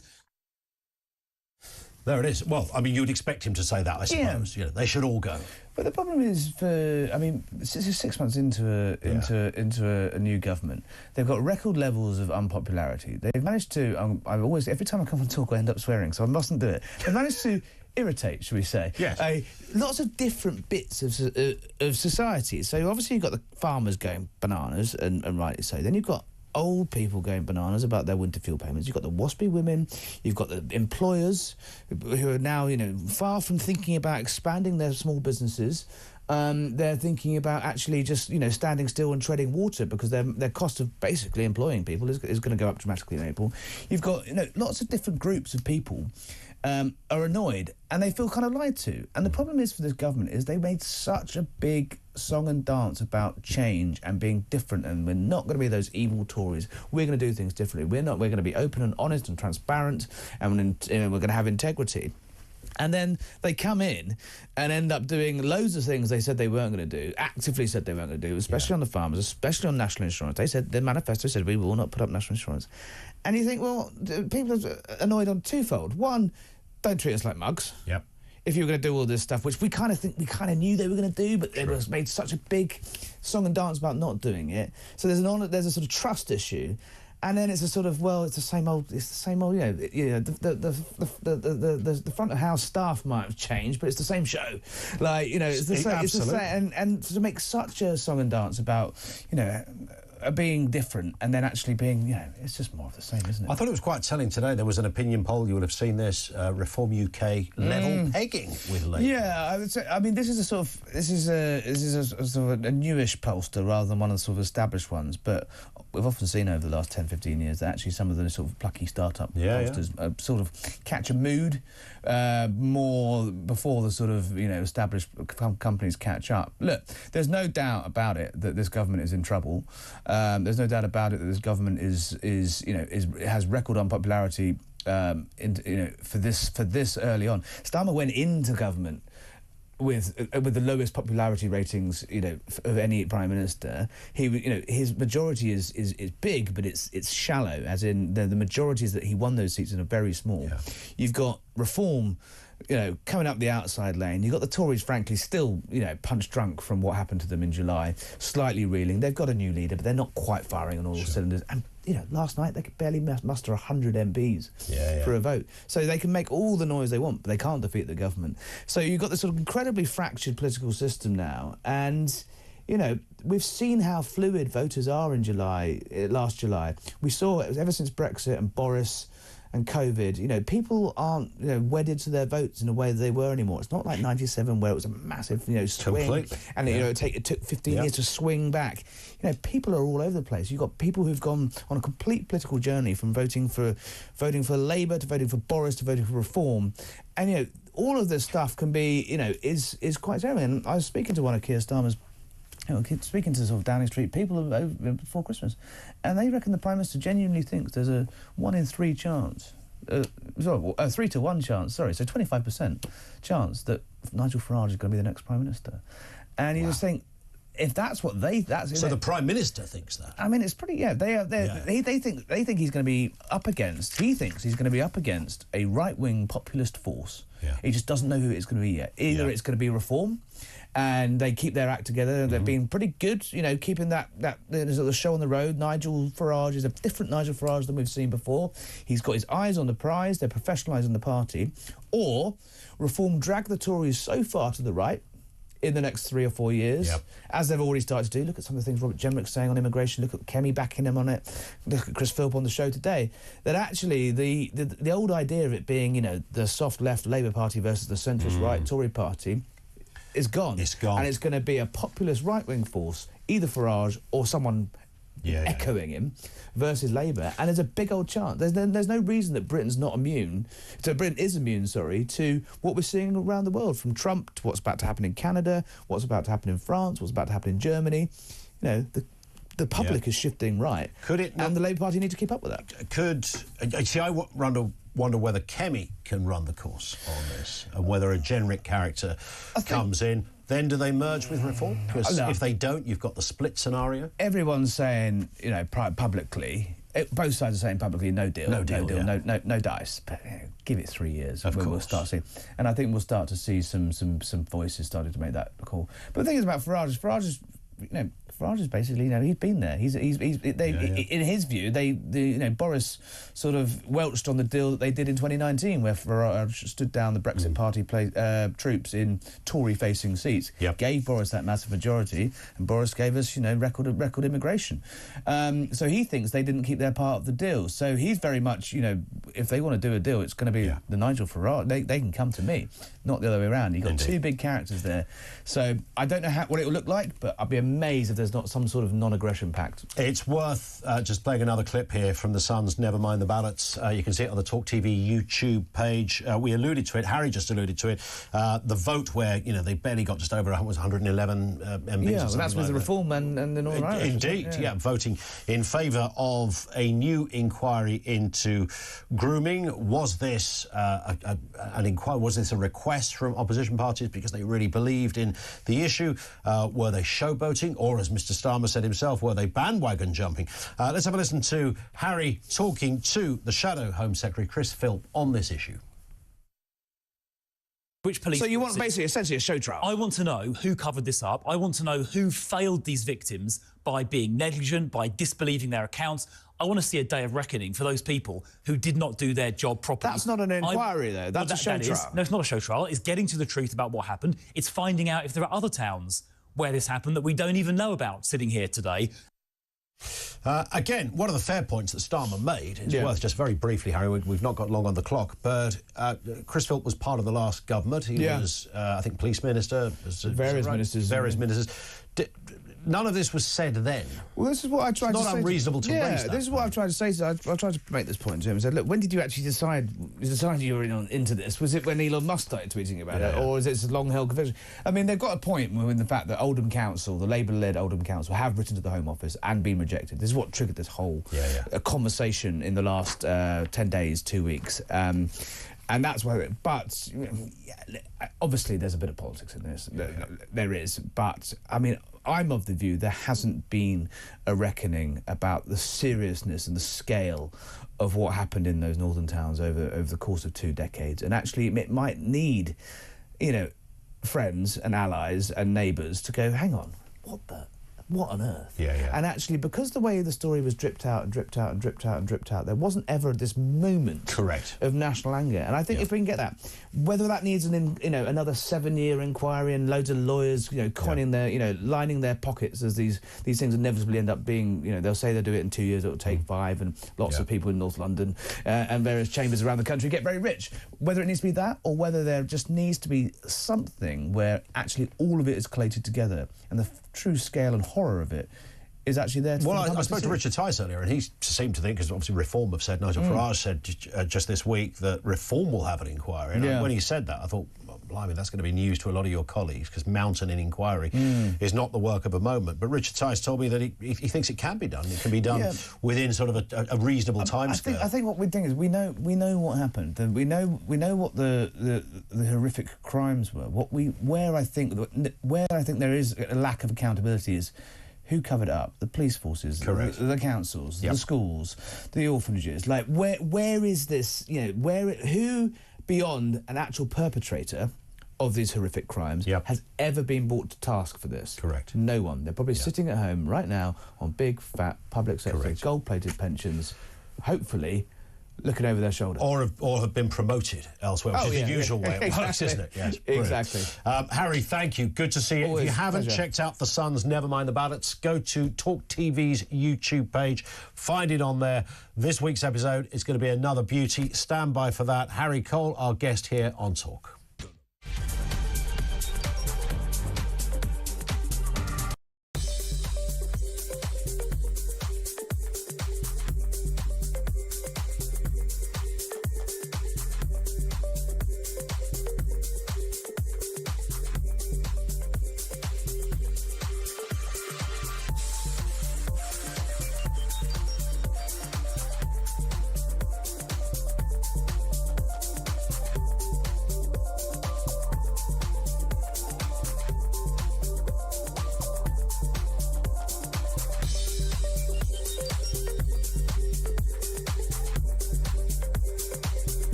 across the UK. On DAB+, on YouTube, on the app, on your mobile. The home of common sense. This is Talk. I tell you what, 2025, just talking to Harry Cole there, 2025 does not disappoint when it comes to news fodder. We're rammed to the gills. Fleet Street has never been kept busier, I think. And here's a story that I find slightly unbelievable, but there's maybe a bit more to it. Liz Truss has said, you remember Liz Truss, of course? Yes, of course you remember Liz Truss. Former Prime Minister, she was Prime Minister for about half an hour, of course, back a couple of years ago now. Liz Truss has sent a cease and desist letter to Keir Starmer over claims that she crashed the economy with her 2022 mini-budget. The former Prime Minister argues that claims are false and defamatory. She says it's Labour that's now plunged the country into an economic crisis. Let's have a look at what Liz Truss had to say. She released a little clip on her YouTube page, on her Twitter page, I think it was, earlier today. Rachel Reeves has pushed this country to the brink of economic crisis through high taxes, high regulation, and disastrous net zero policies.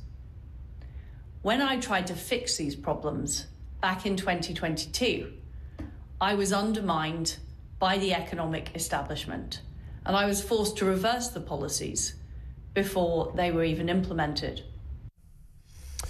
There it is. Let's have a word on this. Isabel Oakeshott, Talk's international editor. Isabel, have you ever seen anything like this? A former Prime Minister threatening legal action against a current Prime Minister?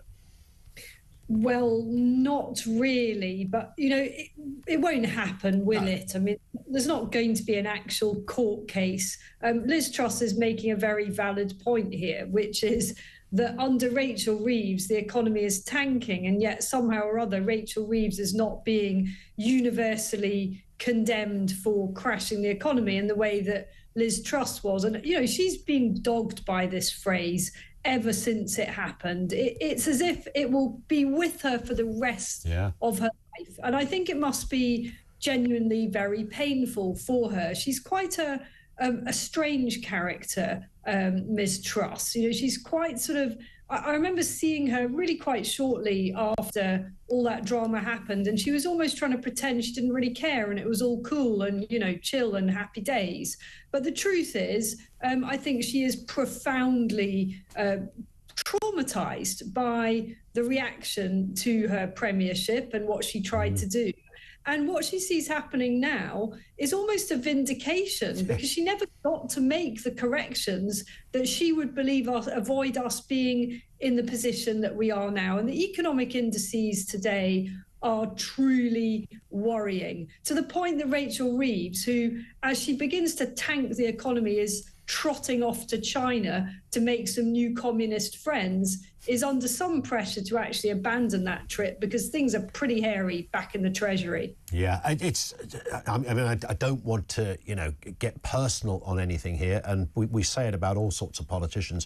When it happened, you know, after they've been in office for a little while, they look slightly worn out, as if they, you know, need about a 3-year holiday. It seems to have come to Rachel Reeves a lot earlier than many people in senior positions, because she looks absolutely, to coin a phrase, cream-crackered. Well, what she should look is terrified by the impact of her own policies. You know, she announced all those horrendous tax rises, more than 40 billion worth, only a few months ago, making us all believe that this was only a once-in-a-parliament strategy. She was only going to have to give us all this clobbering once under her tenure during this parliament. And lo and behold, it's all backfired, and every economic expert seems to be now suggesting she's going to have to come back for more taxes. You know, already the country is absolutely buckling under this strain of a shrinking number of wealth creators being taxed at ever higher levels, while a ballooning number of welfare dependents depend and suck up all of those extra resources. The state continues to grow, the cost of borrowing is spiraling. And in the end, with these markets, I'm not an economic expert, but broadly speaking, this is about confidence in Britain. And investors are looking at our country and our economy and saying, actually, you know what, I don't really like the look of this. Yeah.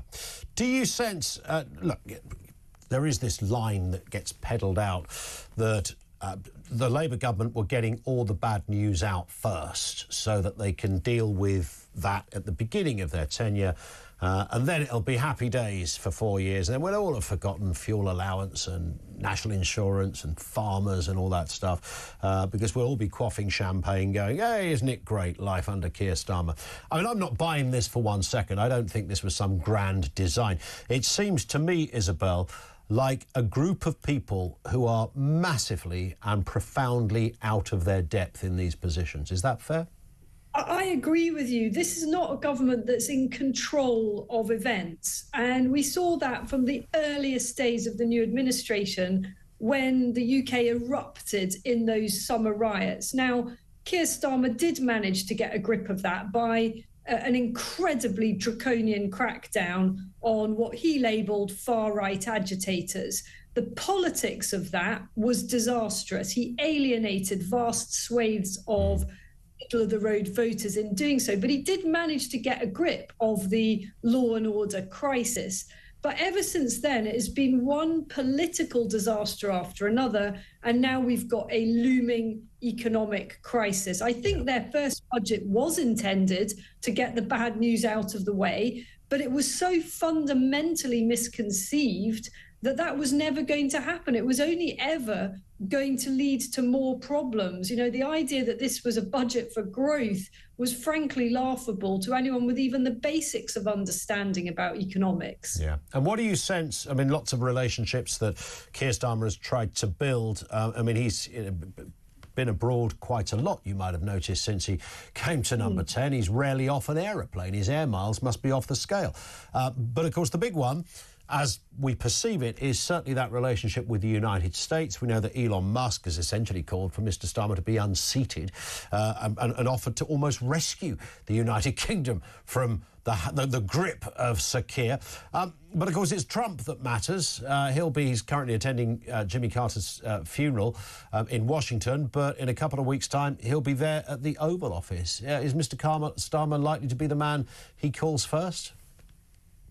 Certainly not. I mean, he'll do what he has to do. You know, there's protocol, and he won't be disrespectful, at least in the early stages. But you know, Donald Trump's going to have no time for Keir Starmer. He absolutely derides that type of left-leaning politician. Keir Starmer is everything that Donald Trump is against. So, you know, the key relationship will still be with Mr Farage, I think, and that's all very awkward, isn't it? I was fascinated by Harry Cole's insights in your earlier interview, and his revelation that privately the Prime Minister thinks that Mr Farage is 3-1 to be the next Prime Minister. I found that quite extraordinary. What that tells you is that finally Labour and the government is waking up to the fact that reform is a serious threat to them. That's still odds against, of course, but I think Nigel Farage will take 3-1 at this point. Absolutely. I mean, at the time when Harry said that, I thought, is that the first time that's been said? Because that's quite a line, right? That sources telling the political editor of The Sun that Mr Starmer is, you know, essentially prepared for Nigel Farage to be the Prime Minister. Look, I think it's a good story. You know, I'm going to be tweeting about it. That's quite the revelation, I think. Of course, just, you know, sources and all of that. Yeah, but we know how they work. Invariably, they are true. What that shows you is that people at the top are taking reform very, very seriously. And it actually echoes what I've heard about what the Treasury insiders, what Rachel Reeves's associates are saying about reform and so on. Everything has to be kept in perspective. Reform only has 5 MPs. We're years out from any actual, you know, the ultimate political test. But there is a big test coming quite soon in the Welsh elections, and that will really show where things might be headed. Absolutely. Isabel, always a pleasure. Thank you. Great to have you on with us. Isabel Oakeshott Talks, international editor, with us on the programme. That was quite a revelation from Harry Cole. Sources told Harry Cole. And when a political editor says that, it's not an invention of, you know, sources. That's how it has to work at that level. That Prime Minister Keir Starmer privately said that it's 3 to 1 that Nigel Farage at some point is going to be the Prime Minister. And that's what he's preparing for. He's not laying the ground very well, is he, when you consider what he's up against and the way Mr Starmer talks. I thought Isabel brilliantly defined the riots in Southport. Yes, he got a grip of it, and it was right, he got a grip of it, but he threw in the kind of right-wing narrative thing, which, OK, there's going to be some nut jobs among those kicking off. We know that. But in saying that, he was essentially jumping on the opinions of ordinary people in the same way that he couldn't help himself when he was at the hospital the other day and talked about the right-wing bandwagon. Just the same thing. It's intrinsic within Keir Starmer. He's an old lefty at heart, and that's what he believes. That's what he feels. You're against me. You're against this problem. You've got a problem with this issue. You must be a racist. I mean, it's that old school thing that I thought had gone away, but it hasn't gone away, and it's still alive and well. It lives at number 10 Downing Street. 0344 499 1000. This is Talk.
What's your reaction to that, and indeed the political coverage of The this? reality is that the Labour government's blunder budget has collapsed confidence. Sterling is falling, investment is falling, jobs are falling. The only thing that's going up, as I've just said in the House of Commons before I came here, is inflation's going up and the cost of debt is soaring. And that means that the cost of mortgages very quickly will be soaring. And if we're not very careful, if the government doesn't change course and cut this vast amount of wasteful spending that we all know is going on,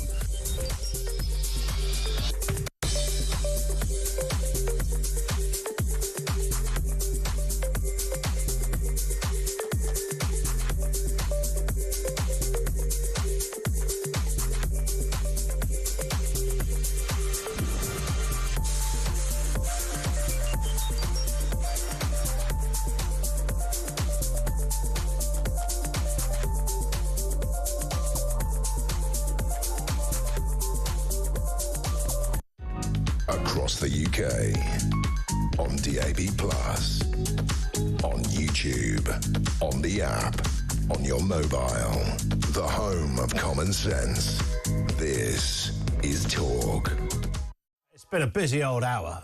Lots of people coming in to talk to us, and lots to be said. We've got the Voice of Doom, of course. We're back on the phones in a second. Don't go away, Mark and Tony, with you in a second, guys. Voice of Doom, this is day 2. It's a rollover, so if you missed the last one, it was Chris Smith, the former Labour Secretary of State, former Culture Minister under Tony Blair. But this is a new one. It started yesterday. Nobody got it yesterday. This is the political mystery voice, if you like. Here's the question. Who is this? Give me hundreds of examples. Any ideas? Don't call in, there is no prize, but you can message in if you fancy having a crack. 87222 is the number. Here's the voice again. Give me hundreds of examples. Who is that? If we get a right answer inside the next 10-12 minutes, we'll reveal all on the other side of the news. If we don't, it rolls over to tomorrow. Here's the voice one more time. Give me hundreds of examples. Who's that then? 87222. Back to your calls. This will be Mark down in Kent. How you doing, Mark? Hello. Yes. It's just about your smash the gangs narrative. He's going to smash the gangs, Mark. It's brilliant, isn't it? Problem solved. There is no gangs. Put yourself in this situation, right? You're an immigrant. You're fleeing persecution. Yep. But you stop off to pick up 5k. You carry that 5k across 3 or 4 continents to get to France. What a load of rubbish. If you're a criminal, you can't even walk in London without a criminal robbing your watch.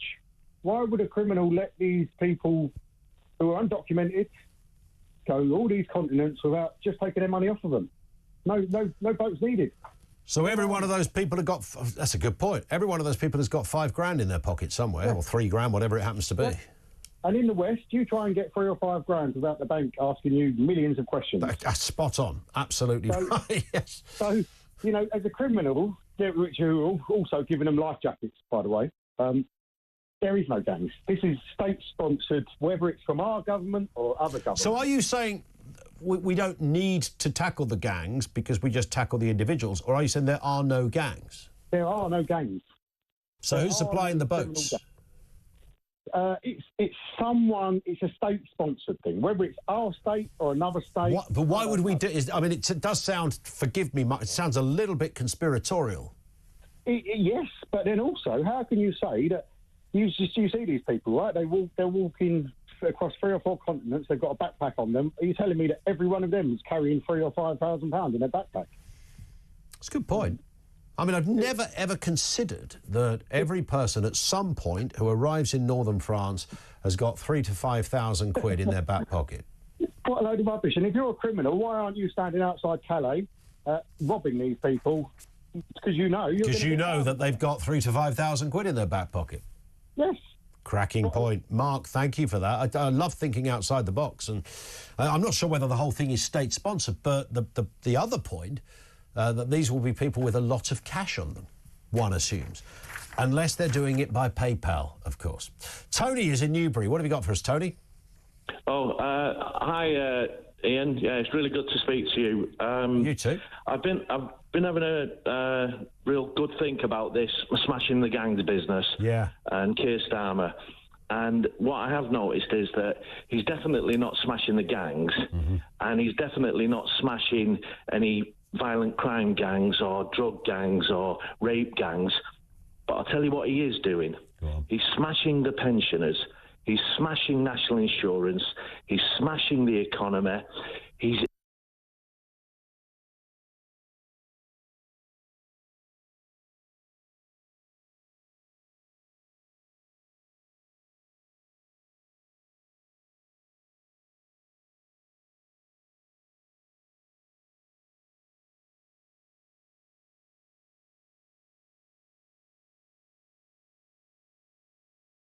he shouldn't, and smashing not smashing everything. Yeah, he should. all the things he is smashing, he says he's not smashing, and all the things he should smash, he's not smashing at all. So we've got this is smashing, this situation. Tony, it's again great call. Thank you for that.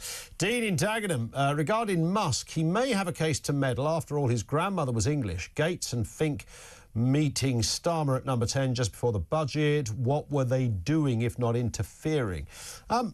I wouldn't fully buy that. I mean, big business people go in and out of Downing Street on a weekly basis. That doesn't mean you're interfering. You would be called upon if you're... And Elon Musk met with Rishi Sunak, of course. And they had it was quite an embarrassing chat, actually, because Sunak was so well, he was nervous. He was basically nervous. But I take the point, Dean. Thank you for that. Let's get a voice note from John. Smash the gangs. Don't make me laugh. Look, first thing is, this is a national emergency. If those in Parliament cannot see that this is a national emergency and therefore be able to make some, like we did in COVID, make some significant laws and restrictions, stop the draw.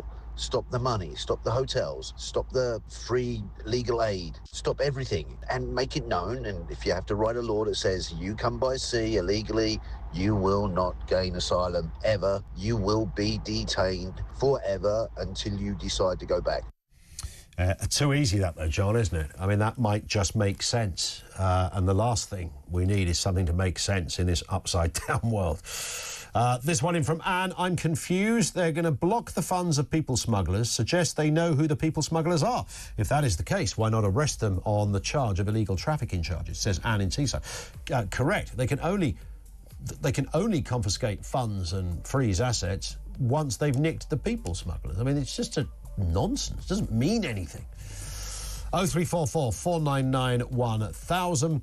And this one in from Simon. This might only be a policy rumour, but I've heard that those in the naughty gang leaders don't stop sending us your migrants. Starmer is going to tell their mummy.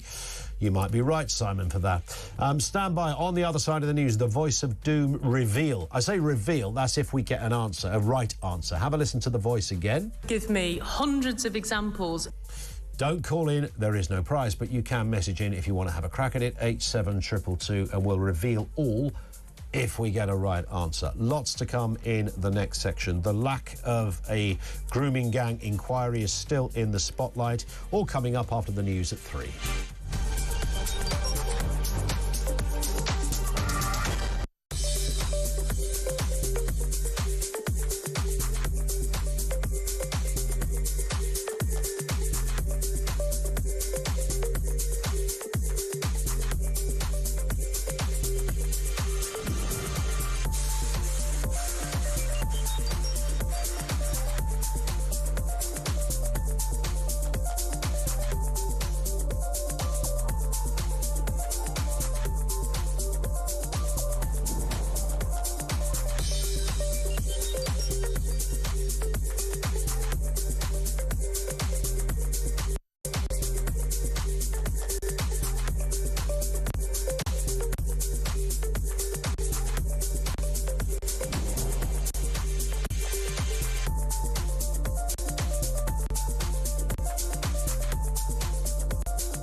Across the UK, on DAB+, on YouTube, on the app, on your mobile, the home of common sense.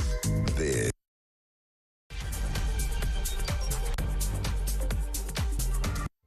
3 minutes after, or coming up at 3 minutes after 3 o'clock. Welcome back to the home of common sense. I tell you what, to use the phrase busy, hardly touches the sides on what's going on here this afternoon.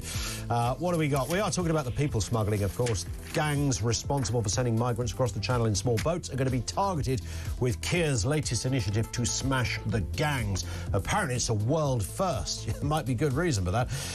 Sanctions, including freezing assets and travel bans. And as many of you have pointed out, Anne in Teesside, most notably, well, you've got to catch them first, surely. And if you've caught them, well, don't think of assets, stick them in jail. We'll talk more about that, and your calls continue. Also this afternoon, Labour has been accused of cowardice after blocking a national inquiry into the grooming gang scandal. We're live at College Green on that very point in just a moment. And surprise, Jaguar sales have plunged by more than a quarter last year as bosses at the luxury car maker gamble on a controversial relaunch of an all-electric luxury brand by, well, sometime throughout the course of this year, one would assume. Details to come. Everything you need to know, all the breaking news right here on Talk 0344 499 1000. One in from Simon, who says, with regards to the small boats, when does national security issue be declared a national security emergency? The answer is when the thousands per day become 3,000 to 5,000 per day. That's what I predict will happen in the spring and the summer, and it will catch the Labour Party completely off guard and force them to throw the Navy into the channel to physically push the boats back. That's my opinion, says Simon in Devon. Simon, thank you for that, and you could, well, be right on that point. So let's go back to, before we do, Voice of Doom, day 2 of the new Voice. Have a listen to the voice again. This is the one we played you just before the news. Give me hundreds of examples. And was it Lisa Nat? Lisa Nat, that's a good answer, Lisa Nat. It's got something of the Nandy about that, but it's not Lisa Nandy, nor is it Patricia Hewitt. It's not Angela Rayner. It's not Jenny Chapman or Angela Rumbold. Lucy Powell, no. Geoffrey Cox, definitely not. Liz Truss, it isn't. And Caroline Flint, it is not. Which means it returns tomorrow for day 3 of the Voice of Doom. 5 minutes after 3 o'clock. Now, Labour has been accused of an act of cowardice after MPs voted to block a national inquiry into grooming gangs. MPs voted by 364 to 111 against Kemi Badenoch's call for a new probe into the scandal. Prime Minister Keir Starmer says victims want action, not delays. Let's speak with Jack Elsom, Chief Political Correspondent at The Sun, live at College Green. I know you've written a lot about this as well, Jack. The debate continues in the House of Commons. It was always going to end like this in terms of that vote, of course, because of the thumping majority that Mr Starmer had. What would we call it? High drama in the Commons last night? I think so. I mean, the debate itself was incredibly fraught, as this issue is, although in terms of the outcome, it was par for the course. Like you said, Keir Starmer wielded his massive majority to crush this Tory bid. I think a couple of things are going on here. In terms of the last night's vote, there was a bit of political chicanery on the part of the Conservatives. They, without getting too technical, tacked an amendment onto a secondary reading of one of Keir Starmer's flagship pieces of legislation called the Children and Wellbeing Bill, which meant that if this amendment had been allowed to pass, the entire legislation would have been torpedoed and wouldn't have got another hearing in the House of Commons. And so that was going to be always unpalatable to Labour. What will be interesting now is to see that, because the Conservatives said they're going to keep going with this, and so they're going to put amendments down, other legislations, maybe use an opposition day debate to force this vote. But what it doesn't do is obscure from the fact at all that Keir Starmer is blocking a national inquiry. And he has been very open about that. But what this does, this vote, is put it on the public record. Yeah. And so you're already seeing Labour MPs wake up in their constituencies with Tory-created leaflets and advertising saying your MP voted to stop an inquiry into grooming gangs. That is very, very damaging for lots of Labour MPs, especially those who've got quite thin majorities in the Red Wall, where this issue really seems to be of very much prevalence. There is sort of word on the street, Jack, that Mr Starmer is finding some new wiggle room on this. Now, I don't know if we can confirm that in any kind of way, that there may, after all, be something that might happen. Any word on that? it was interesting because he stood at the dispatch box yesterday and said that victims want action and not the delay of a future inquiry. Not long after that, the Prime Minister's official spokesman said that they are open-minded about calls for future inquiries if that is what the victim wants. Now, it's incredibly complex, this, because there's not one uniform victim group who are calling for anything either which way. Some victims say they want to get on with the recommendations of the J report. Some victims are very vocal about saying that they don't feel they've had their day in court and they want a proper inquiry specifically into these grooming gangs, because the J report sort of was much wider, wasn't it, in terms of the child sexual abuse going on right through the country. Jess Phillips then seemed to open the door to an inquiry, didn't shut one down, Lisa Nandy the same. And so overnight there was a feeling that there was a bit of a shift in position on this. However, then David Lammy came on the airwaves this morning and said that Keir Starmer had ruled one out. So it does seem either way they're in a bit of a mess with this one. They don't seem to be wanting to totally shut the door on an inquiry because I think that they would realise how bad that would look. But the problem is, by not saying either way for absolute clarity, they are causing a bit of confusion with this. And when it comes to a case so serious as this, the last thing you want is a government looking like they're in a bit of a tailspin. Indeed. Jack, thank you. Jack Elson, Chief Political Correspondent of The Sun, live at College Green with us this afternoon. Let's speak with Marlon West. Marlon is a father of a grooming gang abuse survivor. Marlon, good afternoon to you. Hi. Nice to have you with us. If it is OK with yourself and you are comfortable talking us through this, can you give us a little bit of background as to what happened with your daughter?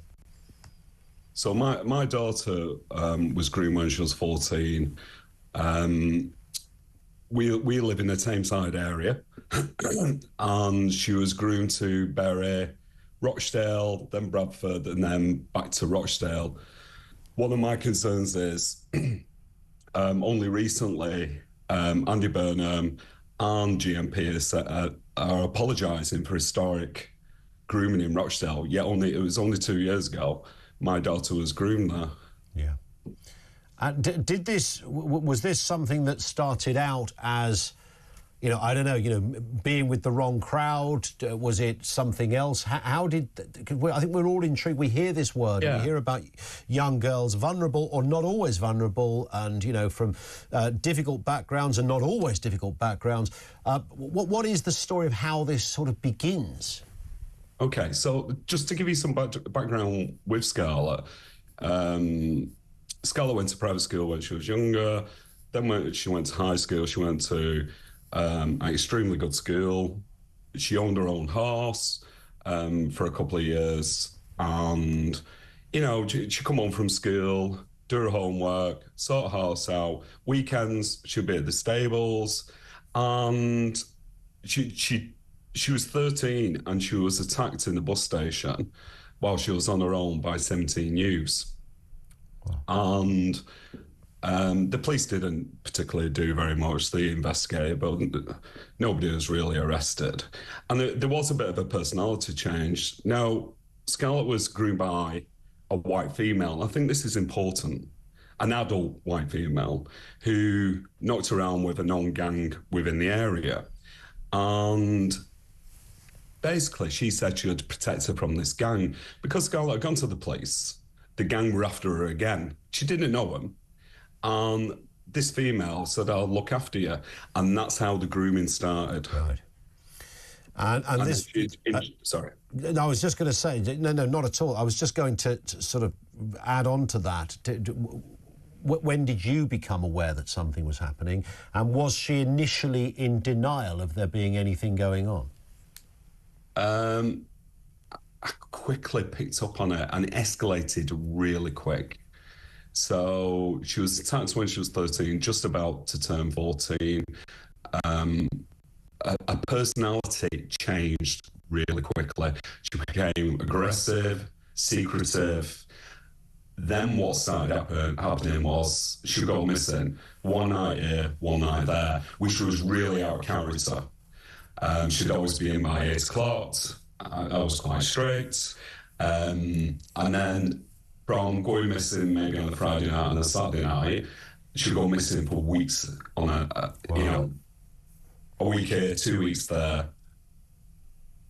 I mean, this must have been horrific for you as a father to be trying to deal with this and wonder what the heck's going on. It was awful because I'd been knocking parents up at 2, 3 o'clock in the morning of her friends and trying to find out where she was, then finding properties and sitting there waiting for Great Manchester Police to turn up, and they'd never turn up. I'd be there till, 4 o'clock in the morning. And also, I'm working full time as well. Yeah. In terms of this story fitting into a bigger picture, I mean, at the time, I'm assuming you were not even thinking about this being something on the industrial scale that we now know it was running on. No, I didn't at the time. I work in safeguarding, so I do possibly pick up on things quicker than other people do. And a lot of it I found out possibly in the last 18 months, 2 years, and it was on the industrial scale. Because one of my other concerns is, we'll talk about child sexual exploitation and criminal exploitation, as in like your county lines. They come as one thing. Yeah. So Scarlett wasn't just being sexually exploited, she was being criminal, because it's how they make the money. Yeah, of course. In terms of an inquiry, this is difficult, of course, the Prime Minister saying no, although we have just heard in the last few moments that Andy Burnham has now broken ranks with Keir Starmer by calling for an inquiry. This is something I suppose, I would assume, that you would support. Yeah, so I have met with Andy a few times, and I wasn't aware of that, and I've just had an email asking to meet with him.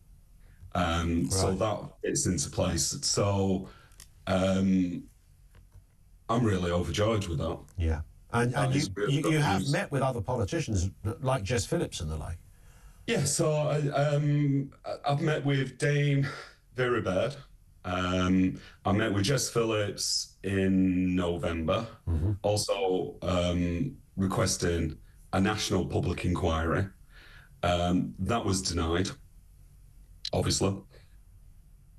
Did you sense that many of the people that are now in government today, when in opposition, were slightly more supportive of pursuing this than they are now that they're holding the reins of power? Yeah. So I'm not political. I try and keep out of it as much as possible. But it's interesting, isn't it, that the Tories are really now supportive with a national public inquiry and Labour are not. And it does upset me that, and this is my interpretation, that there's an arena now to blame one another. Yeah. And what I want them to do is just get on with it. Absolutely. It wasn't lost on me yesterday in Parliament. There they were shouting at each other, you should do this, you used to say this, now you say that. And I'm thinking, well, hang on a second. We're talking about brutal, sexual, horrifying attacks on young girls. Can we keep to that, please? Because at the moment, this is sounding like a vanity contest as to who can shout the loudest. Yeah. And I found it ridiculous. Yeah. As far as the voting, it was predictable. Of course. Yeah. So I knew Starmer would do the whip. And, my own MP voted with Labour. Angela Rayner, who's also the MP for this area. But even though it's disappointing, it was predictable. And I kind of understand it. Do you... I'm not saying it's right.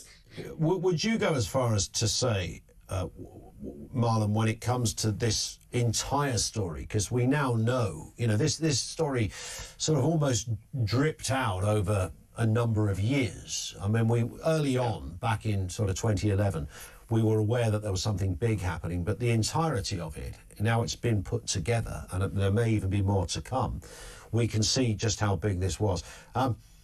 Do you sense there was cover-up here as well? I mean, whether it was on purpose or whether it was because people were just being, thought they were being decent. I don't know how you would describe it as decent when they were stopping people pursuing horrendous paedophiles and criminals, but for whatever reason, we keep hearing, law enforcement could have done something. They didn't go into that house when they could have done. They didn't take a particular attack seriously. They were arresting 11 and 12-year-old girls for being drunk and disorderly when they were found in a house with 5 adult males, things like that.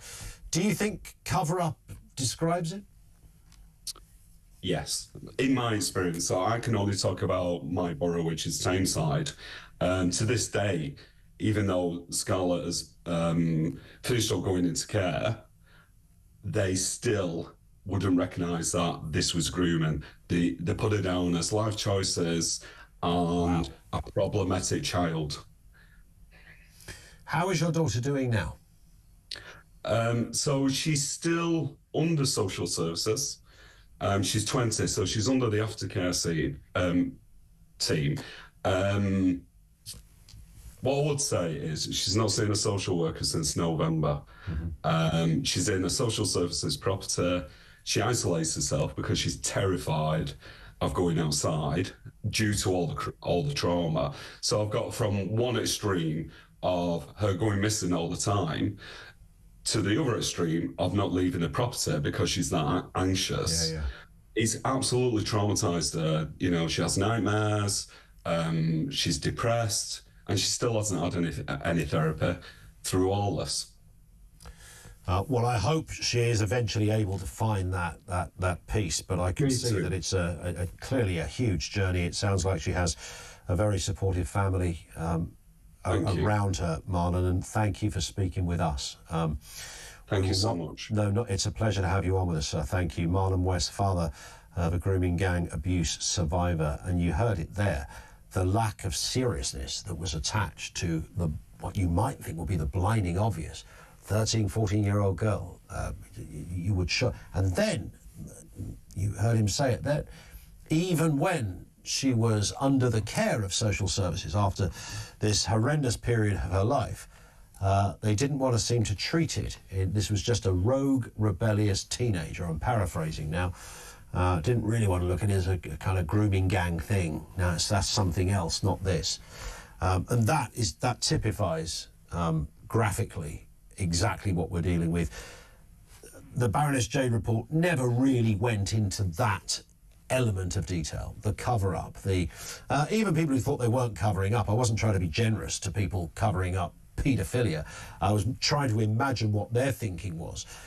Even to those people, everybody involved, frankly, you all have a case to answer. And for that reason, the J inquiry didn't get into all of that. Another inquiry needs to. And you can have the vote in Parliament and still do it. You can still implement the previous recommendations. I think only 4 or 5 have been implemented out of 20. That is woeful. But you could still specify and specifically look at this because it's massive. 0344 499 1000.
2 days ago, a 14-year-old boy stabbed on the bus in broad daylight. Something has to change. Real action is required, and that's why we're asking the Mayor to declare a public order emergency and to really ramp up a range of initiatives that would help get back on top of this. So we want to see a dramatic increase in stop and search, particularly in hotspot areas.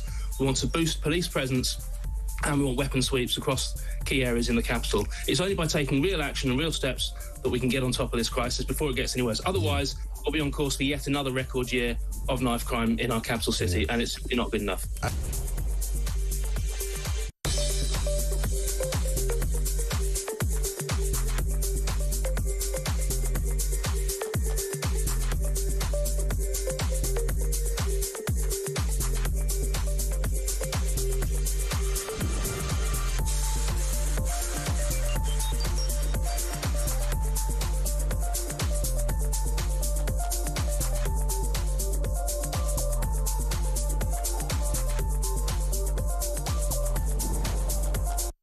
Across the UK, on DAB+, on YouTube, on the app, on your mobile, the home of common sense. This is Talk. It is Talk, 0344 499 1000. Comments coming in from you. This is a separate subject altogether from Sue's about work from home. A big complaint from the work from home tribe is that they have dogs and children to look after. If they are doing that, they're not working. The work from home push is all about saving money, which is understandable. You can't expect to be paid for reduced productivity. And is it those that do it say, no, we're more productive working from home. I really genuinely sense the jury is pretty much still out on that point. Let's go to Mike in Birmingham, back to our main subjects. How you doing, Mike? Oh, very nice to speak to a person with sense. That's good to hear. Not many people say it, but I'm glad you did. You're a gentleman. Prime Minister for you. Thank you, mate. That's very kind. What are your thoughts? I've got 3 points I'd like to make. Yeah. One is, if the Navy haven't got the balls to push them back, get a private firm in. I'm sure they'll be begging to do it. That's point one. That's a good point.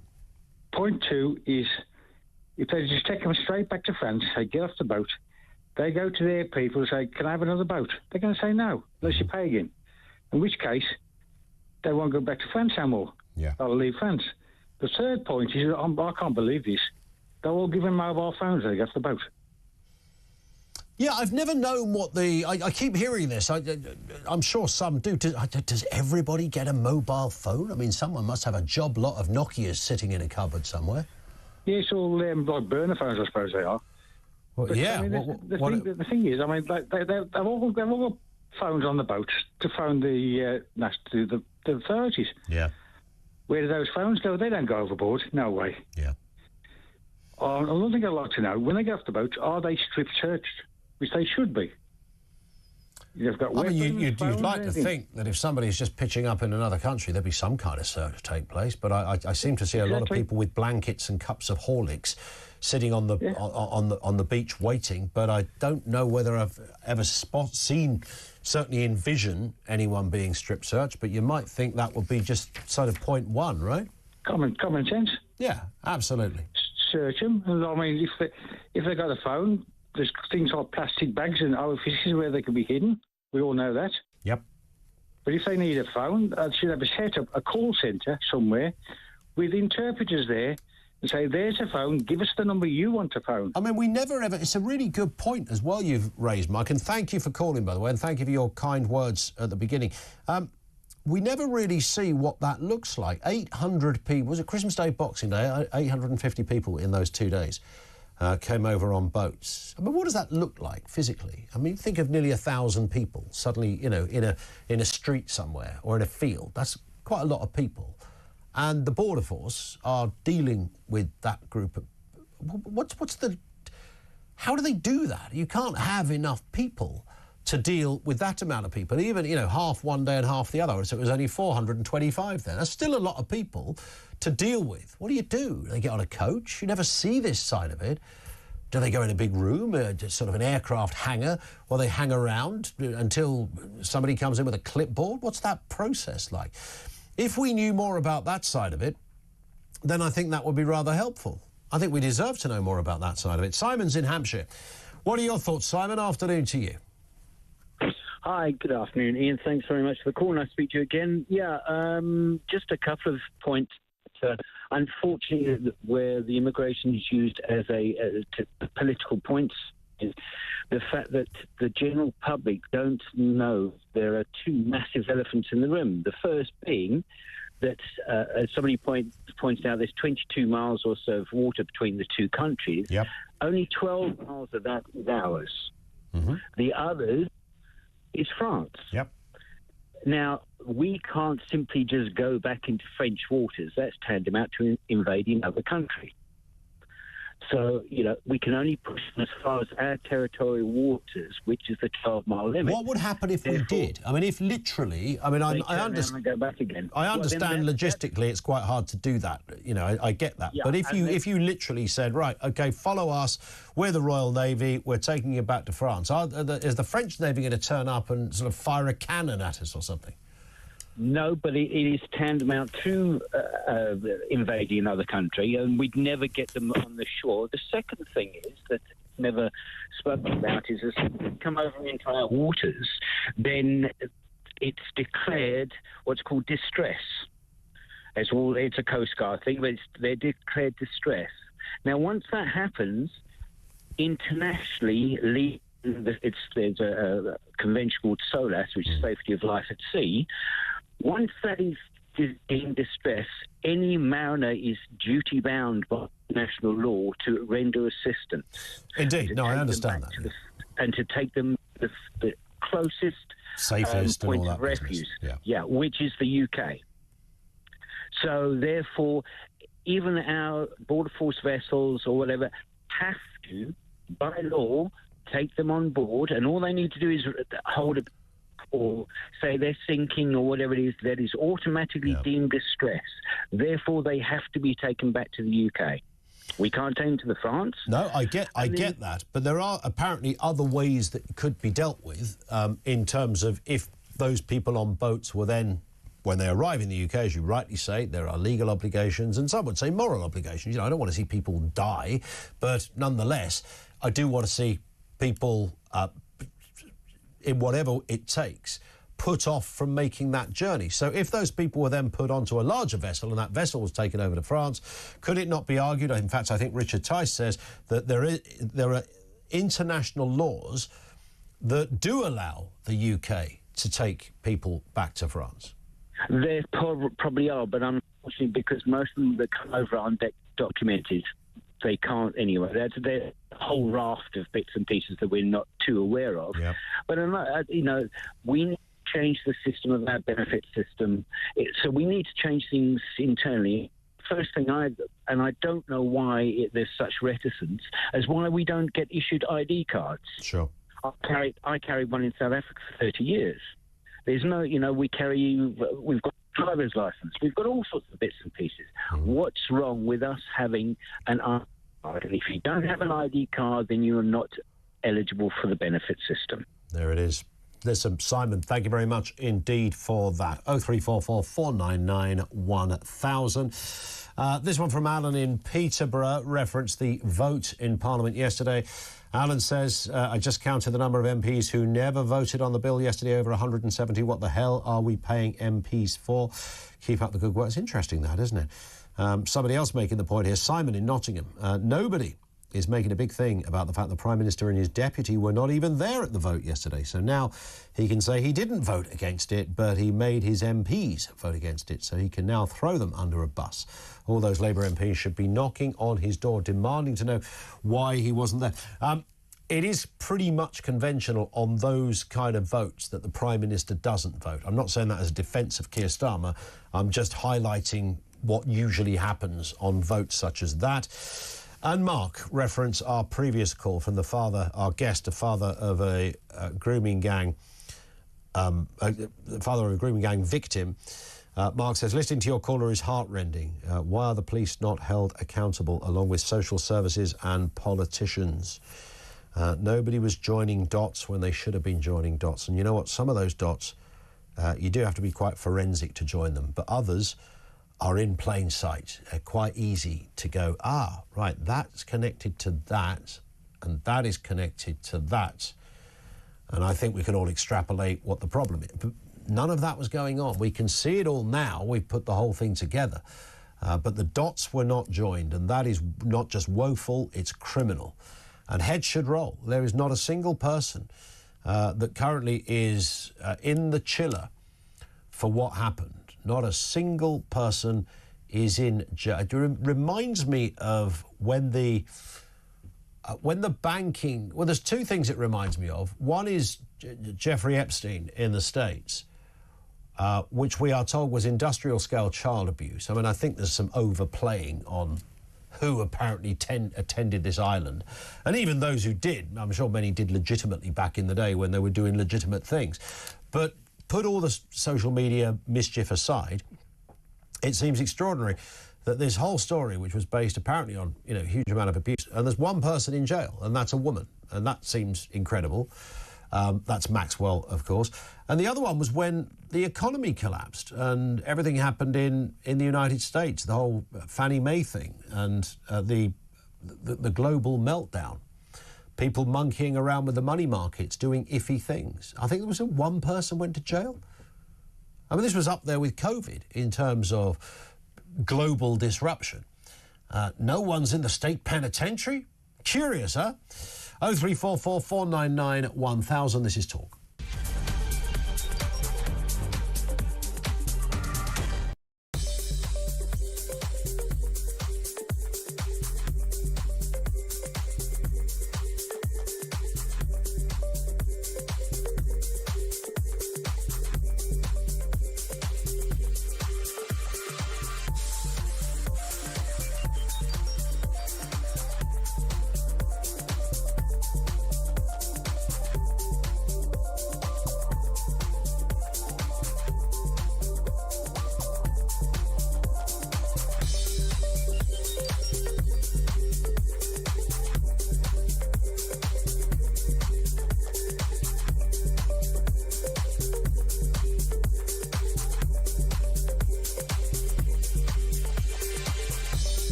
Across the UK, on DAB+, on YouTube, on the app, on your mobile, the home of common sense. This is Talk.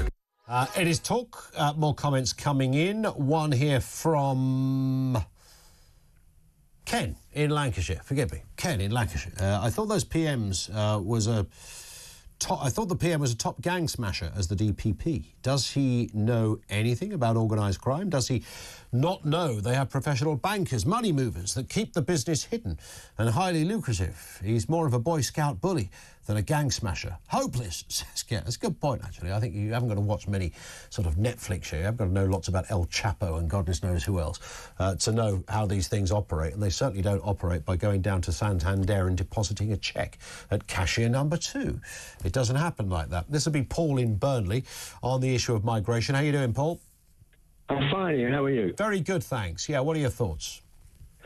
Your previous caller explained the rules of international maritime law, which means that the RNLI are under obligation when people's lives are at peril to bring them to the nearest port. Does the water only get dangerous on the English side? Why is the French SN, which is the equivalent of the RNLI, why are they not under an obligation? As soon as the dinghies enter the water, why are they not under an obligation to take them back to Calais? Why is it only the owners? Well, they would be if they see them going, then they could be. But the argument is they don't see them going, which I'm not fully convinced of, Paul, to be honest. Well, that brings the old no man is so blind as he who refuses to see. You're absolutely right. Yeah, it's a good point. I mean, they've got, France, it's a similar economy, the same levels of tech. I'm pretty sure their lifeboats than RNLI people probably have the same boat even, right? Probably the same kit. Yeah. So you might think they would do a job on that one, but apparently we saw nothing, they say. Like I say, there's a clue in the title. It's international maritime law. Is it? Are there one-way signs on the channel that means it's only applicable to the English side? Well, there is that, but there's also another factor here. I was thinking, yes, that's exactly right. If you go to if you ever do a channel crossing, you'll probably spot the one-way signs now. They must be lurking there. Neptune has implanted them in the seabed. But there is another thing, of course, and that is that, these boats are quite big things, right? I mean, they're not small. And it's not just one of them that comes over, it's many. It could be, if you've got 400 people, 500 coming in a single day, we are talking about dozens of these boats. And yet not a single person saw one leave. All the drone technology, the entire military might of both France and the UK, the entire might of their intelligence services, 2 Home Secretaries, 2 presidents, 2 chiefs of police, 2 heads of border. No one saw anything. Isn't that bizarre?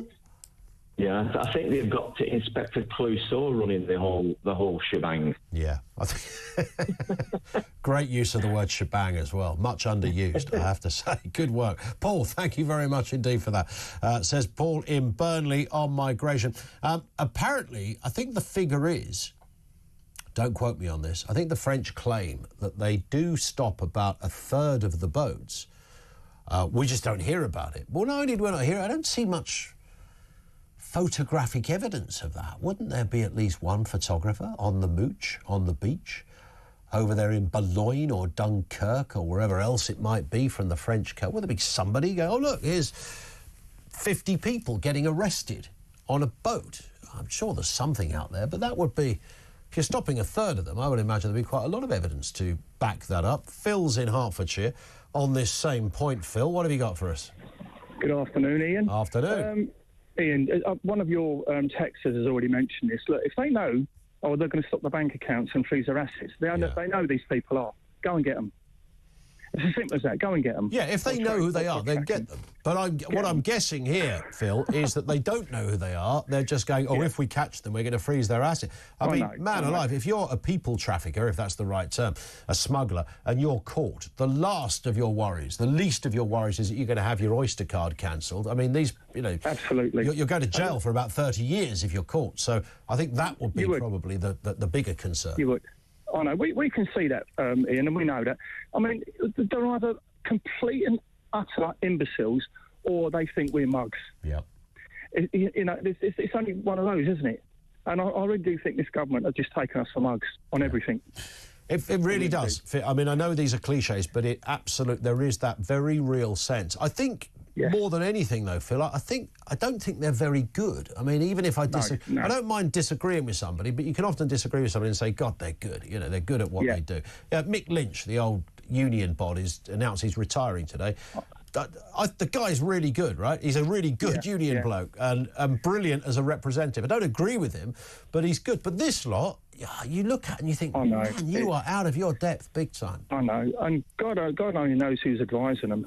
It's like, because they've all got advisors, haven't they? Yeah, well, some of the advisors, I mean, that's where the real stories lie. Problems lie, I know. Apparently in Ed Miliband's office, a lot of the old Corbyn advisors that we thought had gone away with Jeremy, they're still around and advising. Yeah, they resurfaced, haven't they? You've got these kind of Trotskyites advising the flipping head of energy. I mean, that's disturbing. They're having their penny's worth. Just a I bit. don't know what's funnier, the circus or this Labour government. Depends on the circus, but take the point. Listen, great call, Phil. Thank you for that. Paul's in Fife, who says people smugglers must be quaking in their shoes. Lammy is going to throw sanctions at them. Honestly, you don't know whether to laugh, cry or flipping scream, says Paul in Fife. It's so true. This one from another Andy who says, can't believe Labour came up with these ideas. It's like April the 1st. This was a big announcement from Labour.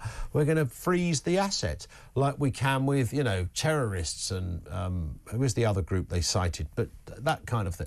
Russians who come over to, you know, potentially the oligarchs, you know, when they froze the money of, you know, all the kind of rich and powerful Russians over here.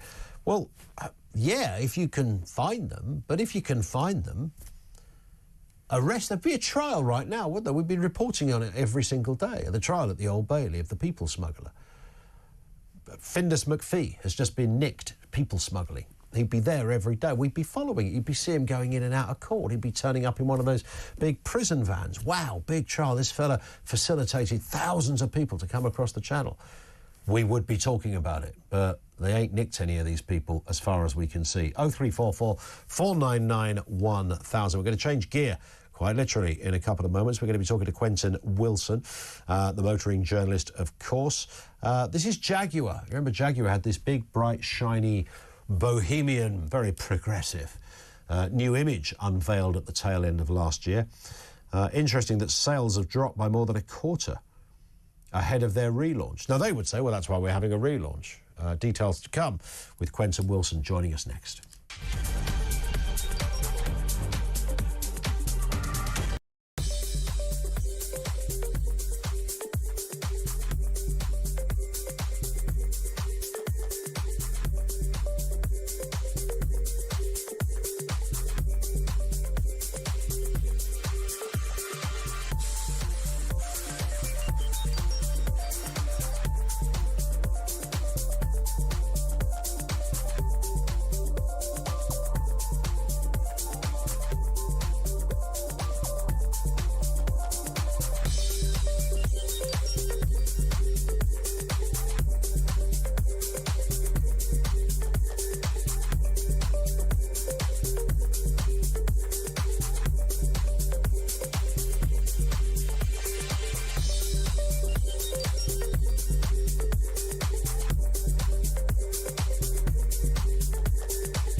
Puzzled as to why we have to go through it all again in the House of Commons with political parties, both the major political parties, it seems to be posturing without any particular signs of sincerity. I'm not at all sure that another inquiry is going to make life that much harder for the perpetrators.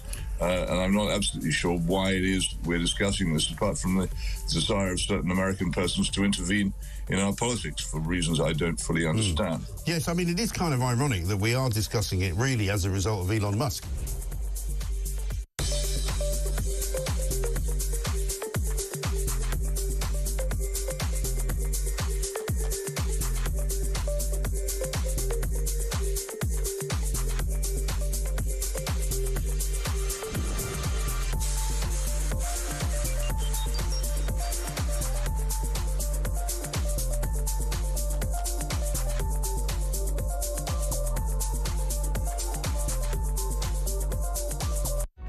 across the UK.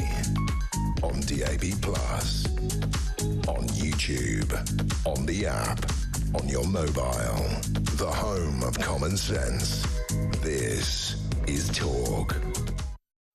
It's coming up on 10 to 4. Now, Jaguar sales dropped by more than a quarter last year. This is ahead of the luxury car maker's controversial relaunch. Later this year, the number of cars sold fell by almost 12,500. That's hugely significant. In 2024, the slump comes after Jaguar halted the sale of 5 existing models as it transitions to an all-electric brand. Let's get a word with former Top Gear presenter and journalist Quentin Wilson. Quentin, good afternoon to you. Before we get on to what they're doing next, and clearly they needed to evolve and change, what went wrong? Why did Jaguar, this iconic brand that was much respected the world over, what the heck happened to them? Well, it had its heyday, Ian, in the sort of 60s and 70s, and then the decline began in the 80s with British Leyland. They lost their way, and then they were owned by Ford for a while, and they tried to compete as a mass market car maker with cars like the X-Type and the S-Type. And the brand just got more and more devalued, and they traded on a heritage from the 1960s, when everybody loved E-Types and XJs and things like that, and Mark IIs. And that hasn't been sustainable, and the world has changed and done so many revolutions. And look, I'm a complete Jaguar fan, and over the years owned many, and rebuilt two E-Types myself. But they have to change, and this is what they said they'd do, which is stop building combustion cars and build only electric and taper down the sales. So this fall in sales numbers is exactly predictable, and it's not something that's unusual, and it's not a cause of the backlash or anything like that. You know, they are not making combustion cars and not selling combustion cars anymore, so that's why sales are down. And I suppose the business description you just gave is spot on, of course. There was also a perception of them that it was it was an older man's car, right? I mean, it wasn't something that was any longer quite as sexy as it used to be. A few years ago, I went on one of those press trips. You would have done hundreds of these things, you know, with Jaguar, driving around the Amalfi Coast, the fella that designed the car sitting next to me thinking, wow, this is amazing, it's incredible. But I couldn't help think I was in my dad's car rather than something I wanted to show my mates, if that makes sense. Yeah, that traditional brand that they had, which they thought, okay, we'll just put more and more walnut in it and more leather. Yes, and a lot of walnut. Be all right, yeah. And that doesn't work anymore. And I think the brand is still really revered. And I think, you know, they've been very brave to do what they've done. And everybody's said, you know, this is crazy. But in this world, you know, it is changing to electrification, and Range Rover have been really successful in rising the quality of the car and the price point, and it's selling really well. And there are markets, and you know, it may not be, you know, a big seller in the UK anymore, but you know, you put these new Jaguars they're building in places like Dubai or Miami, and you know, they will look marvelous and they will sell. So that's their product strategy.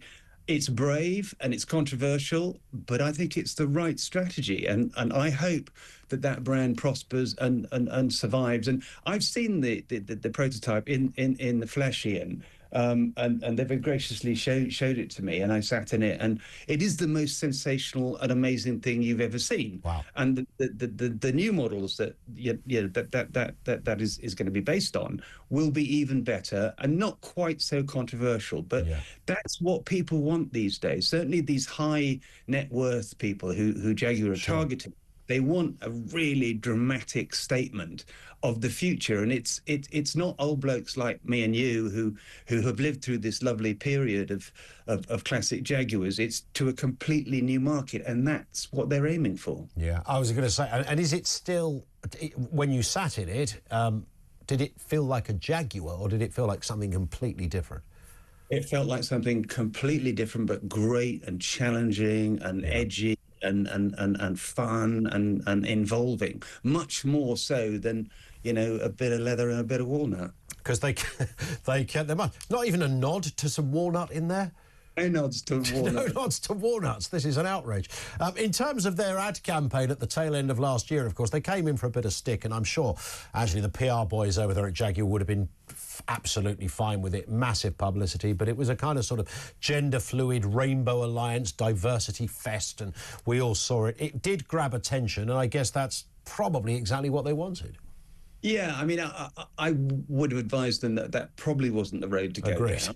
But it did, as you say, it almost broke the internet, and it got us talking about them, and began that kind of foundation for this huge change. And when you've got a brand like Jaguar, which is so established and has such a high perception, it's going to be a really difficult job to do it, and you have to begin somewhere. But and if you look at all these big high-value brands like Chanel and Gucci and Rolex and Hermes and Patek Philippe, they've all gone up market, and that's where Jaguar is going.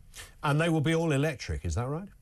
Completely, yeah. No combustion cars at all. And I think it's really brave of them to say, right, we are doing this, and and here's the key thing, we are leading the market with this. Yeah.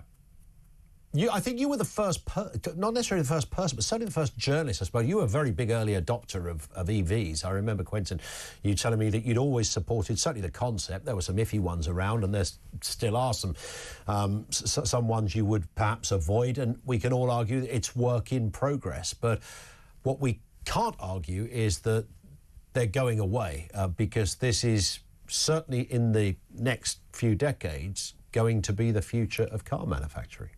It is, and I was driving them back in 2009, Ian, as you know, because as a car journalist, I had to test the technology myself and not just take the road test car, but actually buy one yourself and drive it. And they've worked, and I've given up combustion cars for everyday driving. I've still got a classic, but they work. The technology works. I will get into my electric car here, and I will drive, 170 miles and still have 100 miles left, and I can charge it overnight. And I've owned them, and they've not gone wrong. The batteries haven't degraded. They don't catch fire. The technology works. We will watch with interest what happens with Jaguar, though, Quentin, and I'm sure we will speak again on this. Thank you, Quentin Wilson, as ever, former Top Gear presenter and motoring journalist with us here on the programme. It's interesting that Jaguar are... And I didn't realise until he said it then that they're sticking with the upmarket thing. So this was not when we saw that bizarre ad campaign, and it was a right old mess. And yeah, I know lots of ad campaigns are a bit weird, and forever. Well, we can talk about your favourite quirky, weird, odd, out of place promotional campaign for a product. When you watch an ad on TV and you sort of guess what it's advertising. My kids do that. They go, oh, it's a phone, it's a car, we don't know what it is. One of those moments.